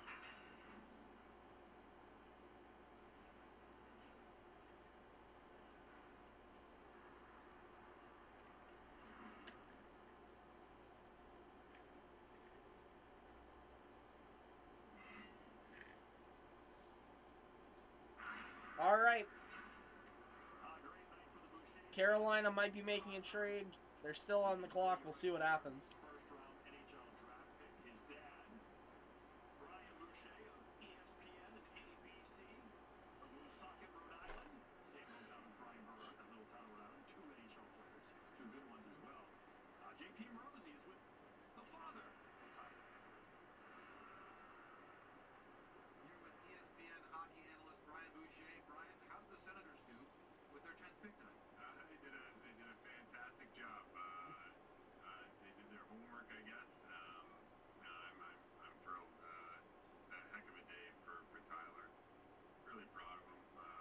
Oh wow, they have Brian Boucher out here.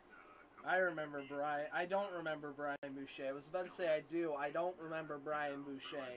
He played 13 seasons as a goalie in the NHL. How?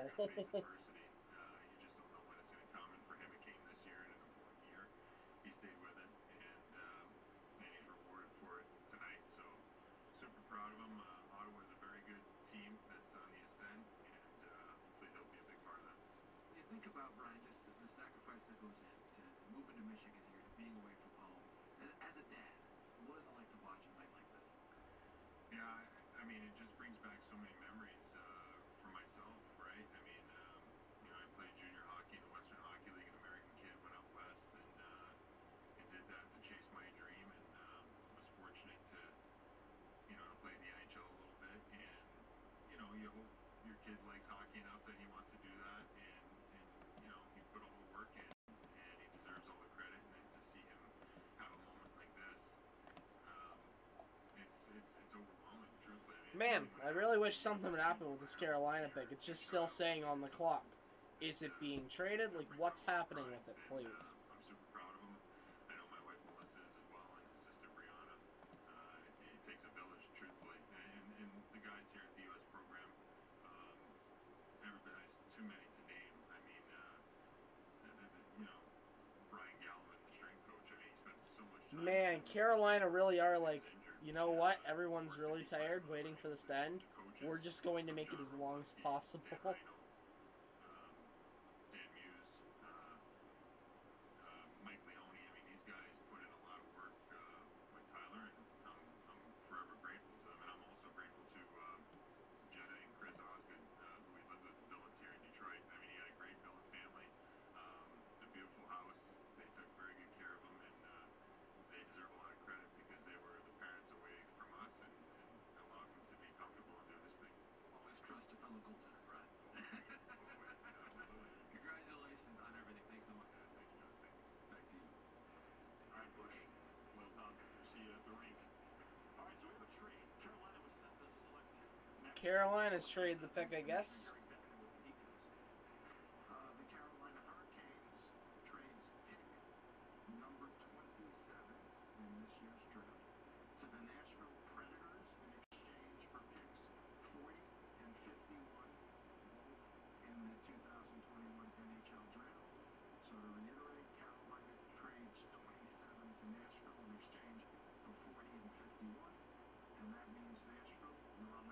Nashville. They've traded pick 40 and pick 51. I think they picked up 40 from Philly, and they're going to trade those two picks up to 27.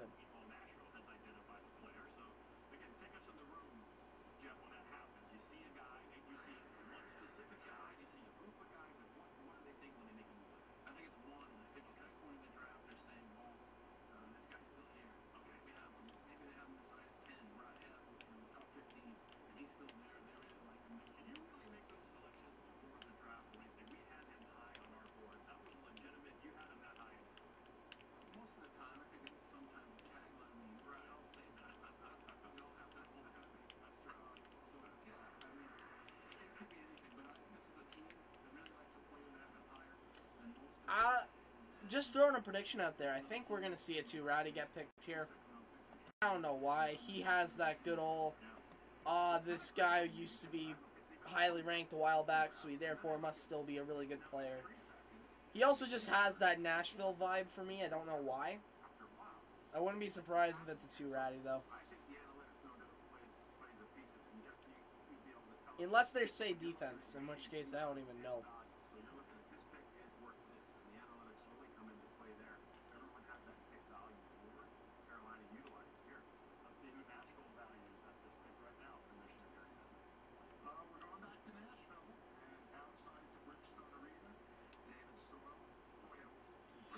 Oh wow, Bettman is not doing well tonight. David Soyle is apparently the GM of the Nashville Predators.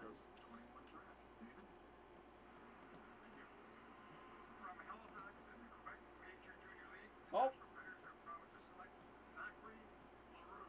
Zachary Leroux.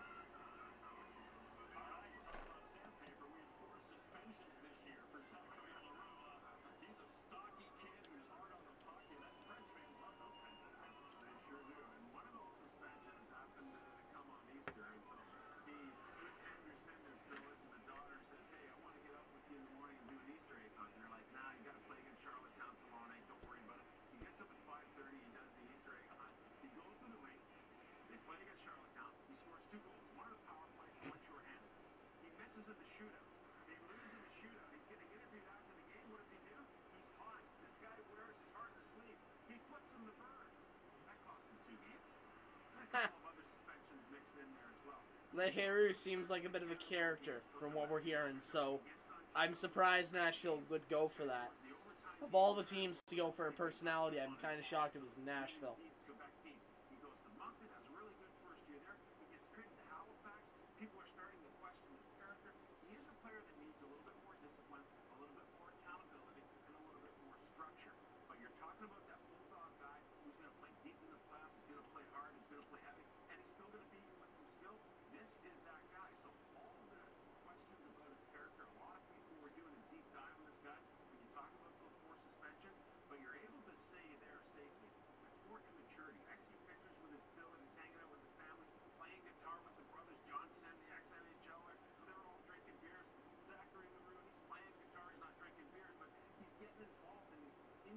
That we know of, Sam. I know you're just trying to save everyone, but not that we know of.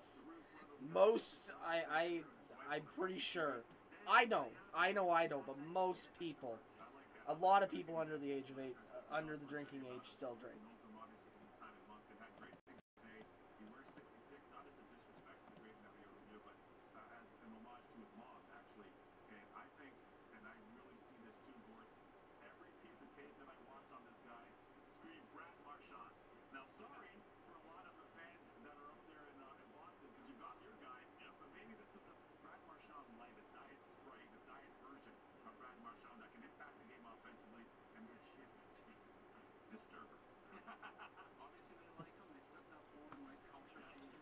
Alright. Pick 28. Colorado on the board. Do they just go with a skill guy here? I think that Colorado go with Sasha Pastujov here. I don't know, it just seems like the type of guy that they would go for.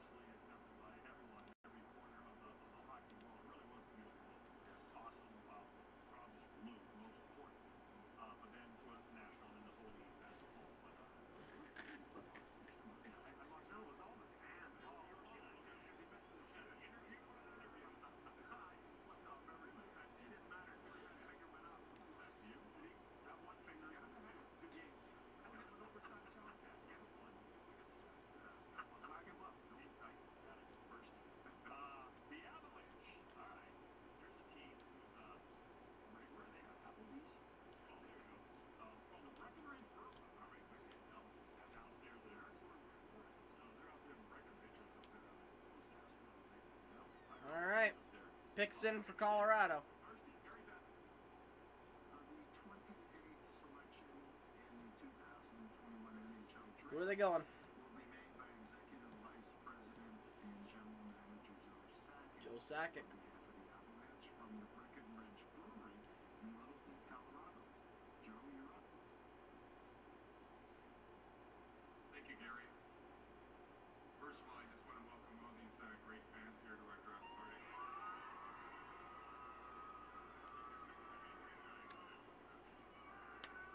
On behalf of our entire organization, I'd like to welcome from HV71 Sweden, Oscar Allison. Your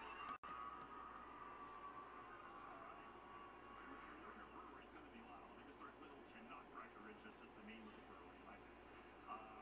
This guy's goal scoring 14 goals in 16 games this year.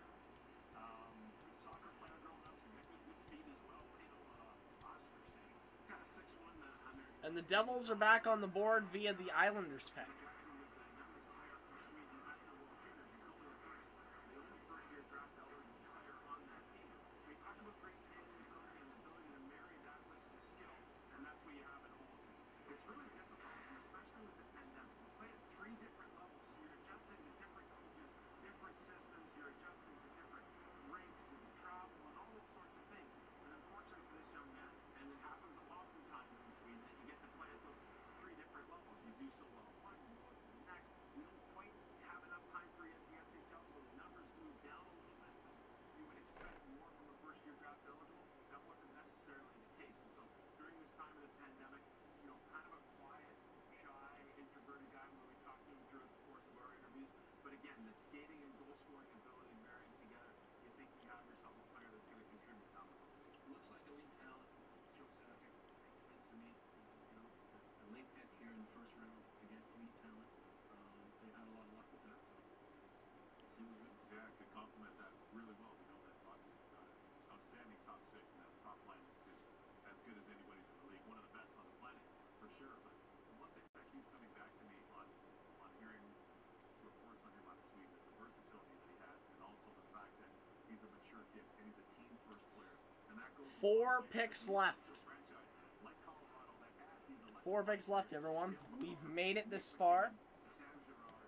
Would like to thank everyone for showing up. Everyone that has, whether you've stayed for a while, whether you just popped in and then you left. Thank you all. Can all light it up. They're electrifying players. And this is a player that's more of a blue skill player that will perhaps complement the blue player. And a team that's ready to win now.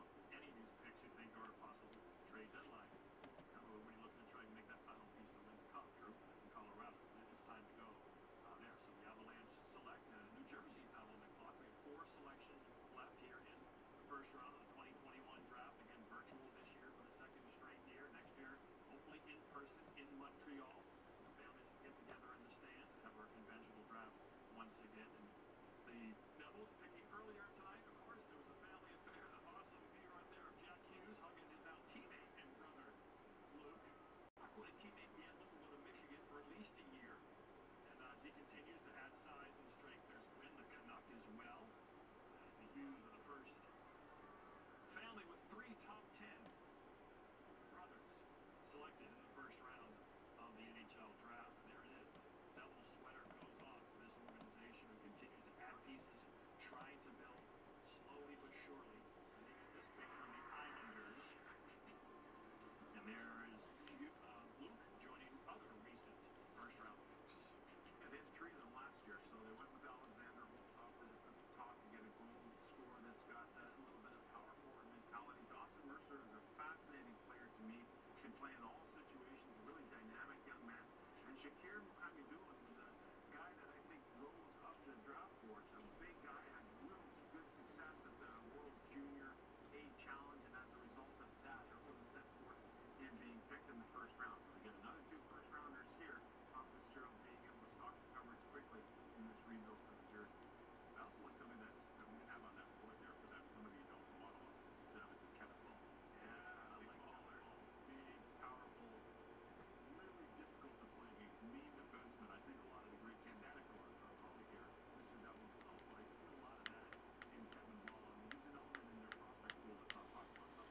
I'm assuming that the Devils go forward here. They probably want somebody with a bit of a goal-scoring touch.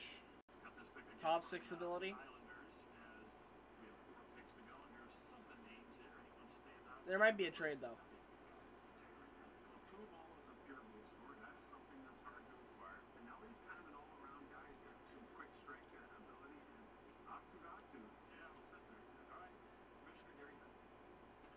For the 29th selection in the 2021 NHL Draft, we return to the Prudential Center in Newark, New Jersey, where the New Jersey Devils will have their second pick of the first round.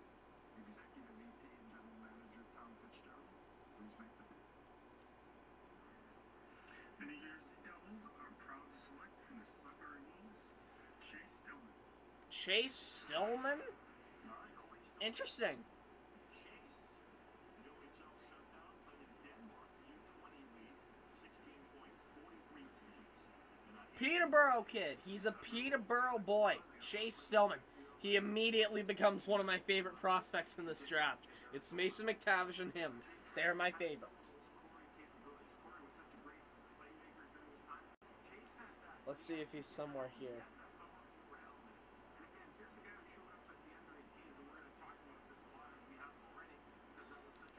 Alright, we have to manually search for this.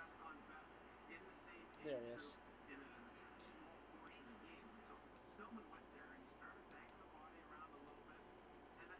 Alright, the Vegas Golden Knights are on the clock now. It's Vegas, Montreal, and Chicago. Will we see a trade? Possibly. Possibly we will see a trade. I don't know, though. Montreal might make a move, but I don't. I think at this point, everyone's just going to make their pick and go home.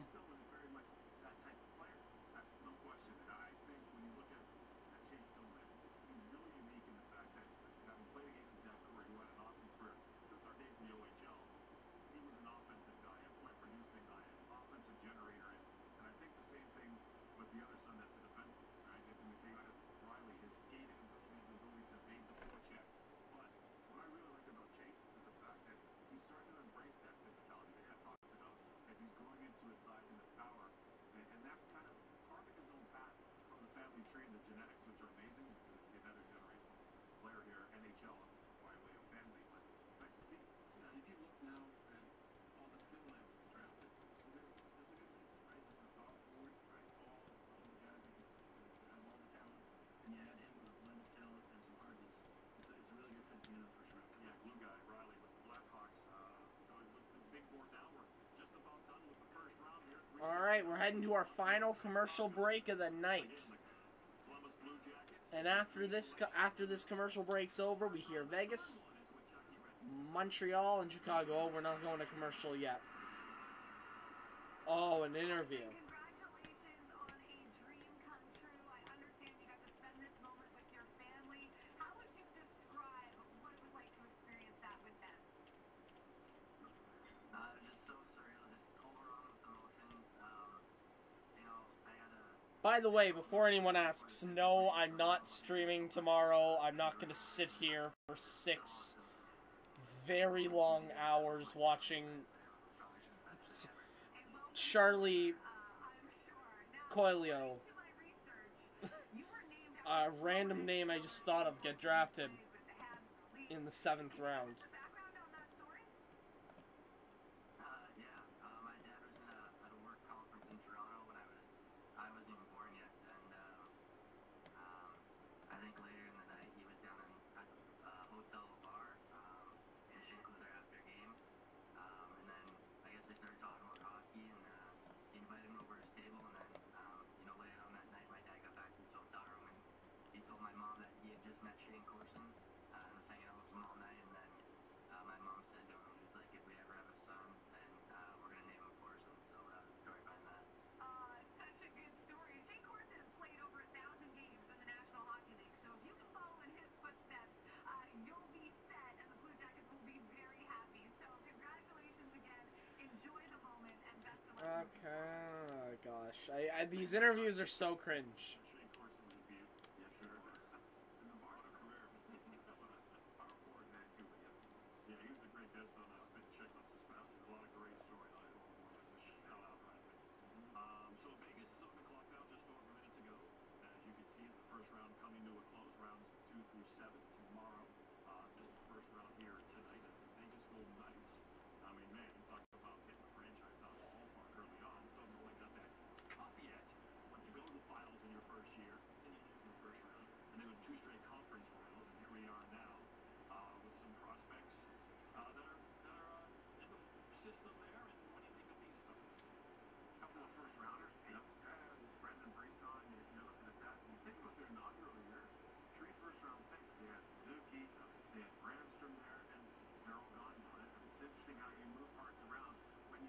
Vegas might be making a trade. This might be something to look for.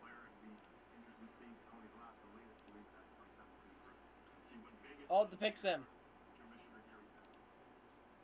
From Las Vegas, Nevada, the Vegas Golden Knights selection will be made by Kelly McCrimmon. Kelly McCrimmon, the McCriminal. He will be making the 30th selection in the draft. Kelly? We're probably gonna hit 4 hours on this stream. From the Gatineau Olympic, the I'm just looking at it. Hockey League, the Vegas Golden Knights are proud to select Zach Dean. Zach Dean. I've heard of him. Here we go, two-way player. Their autograph Bob was inducted into the Newfoundland Hall of Fame. That's huge. Yeah. Unanimous. Immigrated when she was 18. And Montreal are now on the clock. Mr. Biceps, Mark Bergevin, will make the draft pick. Most likely. We had Dawson Mercer last year.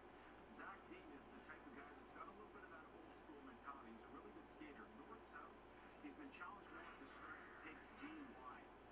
But this is a guy who started at center last year. Coaching change, Louis Robitaille was in there. He moved him over the wing because he thinks he can be more effective there in utilizing that speed and getting in on the forecheck. So it was a bit of an adjustment for Dean to get used to it. He was just about Well, it's unfortunate that there wasn't a Jack Eichel trade, but it is what it is. I kind of was hoping there would be one just because of the insanity, but again, it's oh well. Utilize that speed to get there, hold your spot, show a little bit of that old school mentality with the net front presence, and then use your good stick skills to try and put it in the net. So I like what this guy brings to the table. It's that speed is the basis for the success of his game. Exactly, and I like the fact that he's playing a tight box, a little tender box. The good Robert Bertin Arena at Gatineau, that's a tiny barn, and playing across the river in Ottawa, I go over there and watch Jose Theodore and see how he was playing at the time. But that rink forces you to have to think the game quickly, have to really be able to process and execute all in one in tight confined spaces. So I think that's an advantage for him. It sounds like Jordan Feet kind of guy, right? Yep. He played right. Exactly. So I had a beer thrown at me at that. There's a only one. Yeah, only one. But the girl was hard. Yeah. It was full of drink. I would have liked that. I was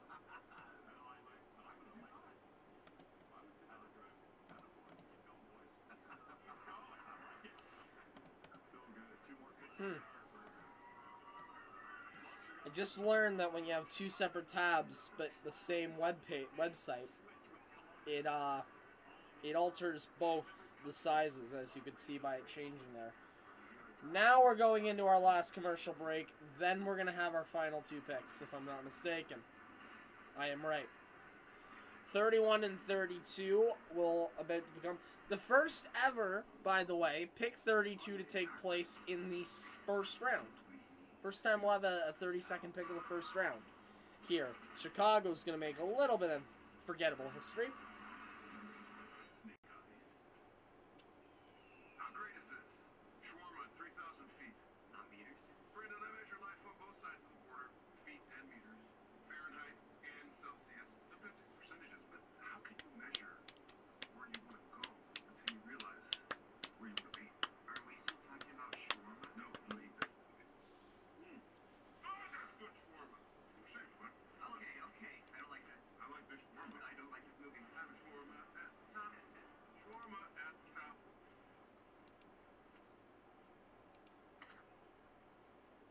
You are not thinking of private art.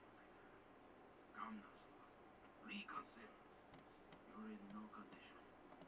Ring the vaccine. I'm telling you. Don't be a fool. I'm begging you. Trust me. You are high. Way too high. I'm just, at this point, like, I know I'm really low energy. I'm tired at this point, but I'm sticking it out because I've made it so far. Feel at peace.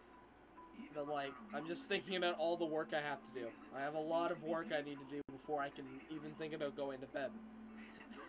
I have to move so many things back because I knew I wouldn't be able to make it through the stream if I sat at my desk all day. So, I set everything up at my couch. What makes us fall in love with a car before we know anything about horsepower or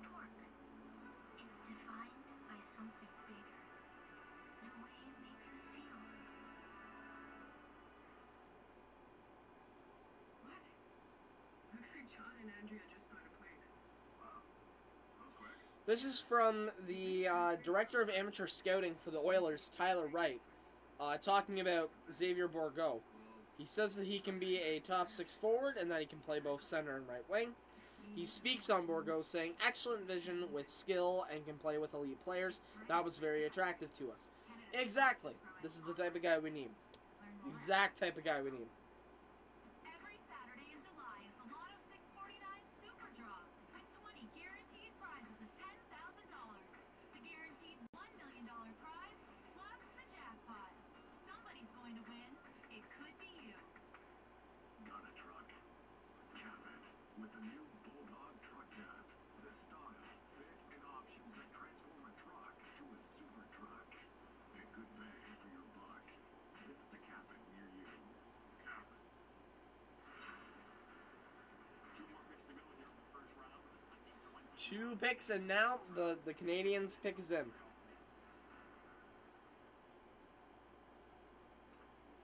From Montreal, Quebec, at the Bell Center, which will host our next draft, Mark Bergeron, the general manager of the Montreal Canadiens, will make the 31st selection in the 2021 NHL draft.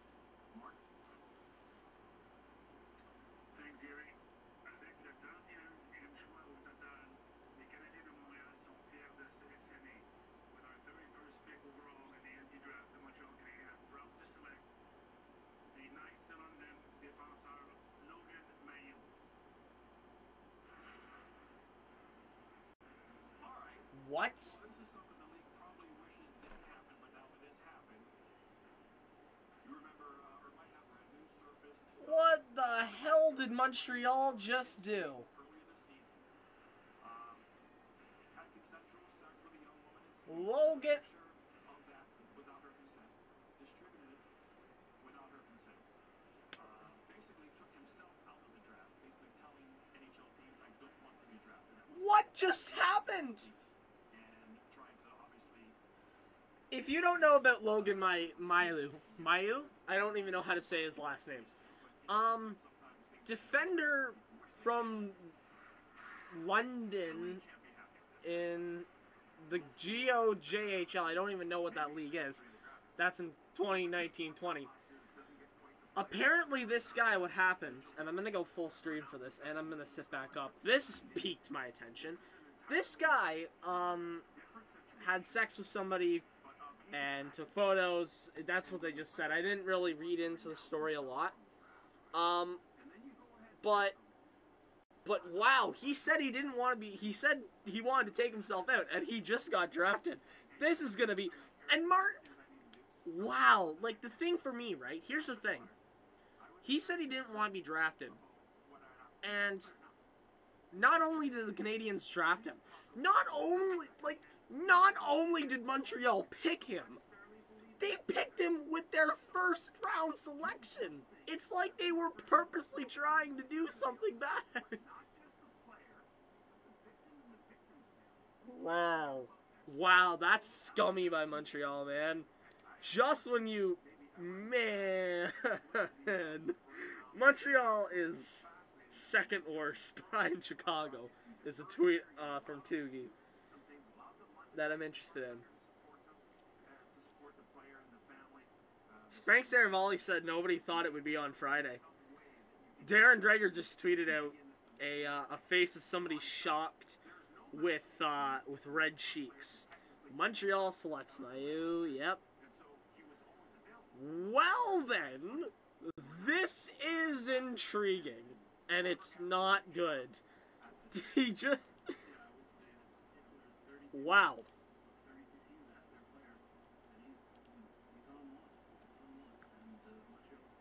I have to tweet about this now.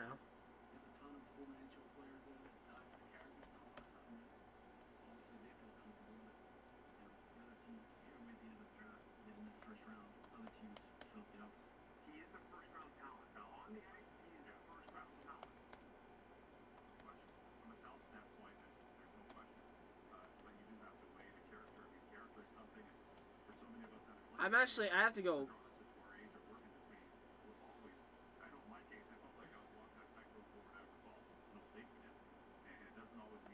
Wow, this is shocking. But for the most part, you do. In instances like this, is an egregious act that took place, and you hope for him and his sake, more importantly, the victim's sake, that they're able to come to a place where they can find a little bit of healing, and especially on her side and her family's side, and for him as a young man to continue to work on some of the poor decisions that he made and his personal development. Because a lot of what we do here is playing, working the business and whatever. A lot of it is personal development too, and character and those things for him are where he's going to have to live. Lots of questions will be answered in Montreal. Elliot Friedman will bring him in now for more Elliot. Well, John, first of all, I just want to reiterate something that Sam mentioned. Even though Logan Mailloux came out recently and said he didn't want to be selected from the draft, you can't technically renounce yourself from the draft. If you're eligible, you're eligible. So this was Montreal's choice, even though Mailloux had taken himself out, quote-unquote. This was something the Canadians were allowed to do, and you can't officially take yourself out of the draft. Just a couple other notes on Montreal today. First of all, the Canadians, one of the wildest stories of the week was Carey Price, and just his situation and the fact he was left unprotected in the expansion draft for the Seattle Kraken. Price underwent knee surgery today. They said he's going to be okay for the start of the season. That's the expectation. He also had some other areas of himself looked at, but they decided knee surgery was needed. So Price, the Canadians do expect he will be ready to play at the start of the 2021-22 season. Elliot Friedman, very latest there in Montreal. So the Canadians pick is in. Chicago's made a pick. Hopefully it's not that controversial. And that's stupid. First round of the 2021 NHL draft, which is obviously the last pick of the round. We now go to Gary Bettman seems a tad bit shook at this news. manager for the Chicago Blackhawks at the Fifth Third Arena. He's joined by 8 staff members who are dancing women in our game. Stan? Oh no! Oh no! Accomplished women here with me. Wow, this is a PR move. Operations in Utah. Over the last 2 Wow, this is interesting. Listen, I'm fully on board with it, don't get me wrong. It's just, Chicago is the organization I least want doing this. Chicago have no right to be like, hey, we just had actually, nah, I don't know. I guess I was wrong about the situation. Pick in the 2021 NHL entry draft. The Chicago Blackhawks are proud to select Yeah, I got a wrong situation. I'm sorry about that. Nolan Allen. Nolan Allen. Okay. So this is a bit of a reach. Bit of a reach, definitely. Before the draft, you never know for sure. Yeah, I was sorry about what I just said there. I forgot about what the actual case for the Blackhawks was, and then I remembered what it was. But yeah, Nolan Allen. There we go. There's the final pick of the draft. I'm just gonna finish this tweet and then I'll wrap up. Would be still available if either one of those 2 second-round picks. But you have a lot of confidence that this guy's a great defenseman. His mentor, Ken Newley, went the first round last year. And you have a Prince Albert coach in Mark Habshai, who, going back to his days in Kelowna, has had a great history of developing top-notch defensemen. And so you have confidence in that area. But this is a guy who's third in the Bantam draft. He looks to me as if he projects to be more of that complementary defenseman. He's good first pass guy, can transport the puck a little bit. He's really agile, and he uses his feet to defend, which I like. But he's a guy that I think you're going to look after taking care of business in front of your own net, moving the puck quickly and efficiently, and then allowing others to be able to be the point producers. Exactly. You know who it reminds me of? And I don't say this lightly because he had an amazing career. Brent Seabrook. Steady Eddie defenseman, physical. As a goalie, you love having a Brent Seabrook in front of you. As you talked about his ability to box out, allow you to get a sight line on the puck, and then impacting the game physically, having some of those tough matchups in front of the net, doing some of the dirty stuff, but also a very agile skater, smooth skater as well. So that's kind of a little, if you're the Chicago Blackhawks and you got a player in that mold, You're going to make the fans happy by saying that name. That's a little like we thought we'd see the rankings. Some guys are just maybe we didn't see as much. Right. But here we see Well, that was an ending to the draft. he's hitting like Seabrook. Alright, 11 a.m. tomorrow, ladies and gentlemen, the draft will pick back up. I will not be live for that. But that being said, I would like to thank all of you for joining me tonight for this live stream. It had its ups, it had its downs, it had its weird points, and it also had its nothing boring parts. But I still thank you all for joining me anyways. I had a very good time spending time with you guys tonight. Yeah, that's gonna be it. Thank you all for watching the stream. I don't know why I've been recording for the past minute and 50 seconds, but alright everyone, we're just going to load up the end page here, and I would like to thank everyone, and I will see you all next time. Bye for now.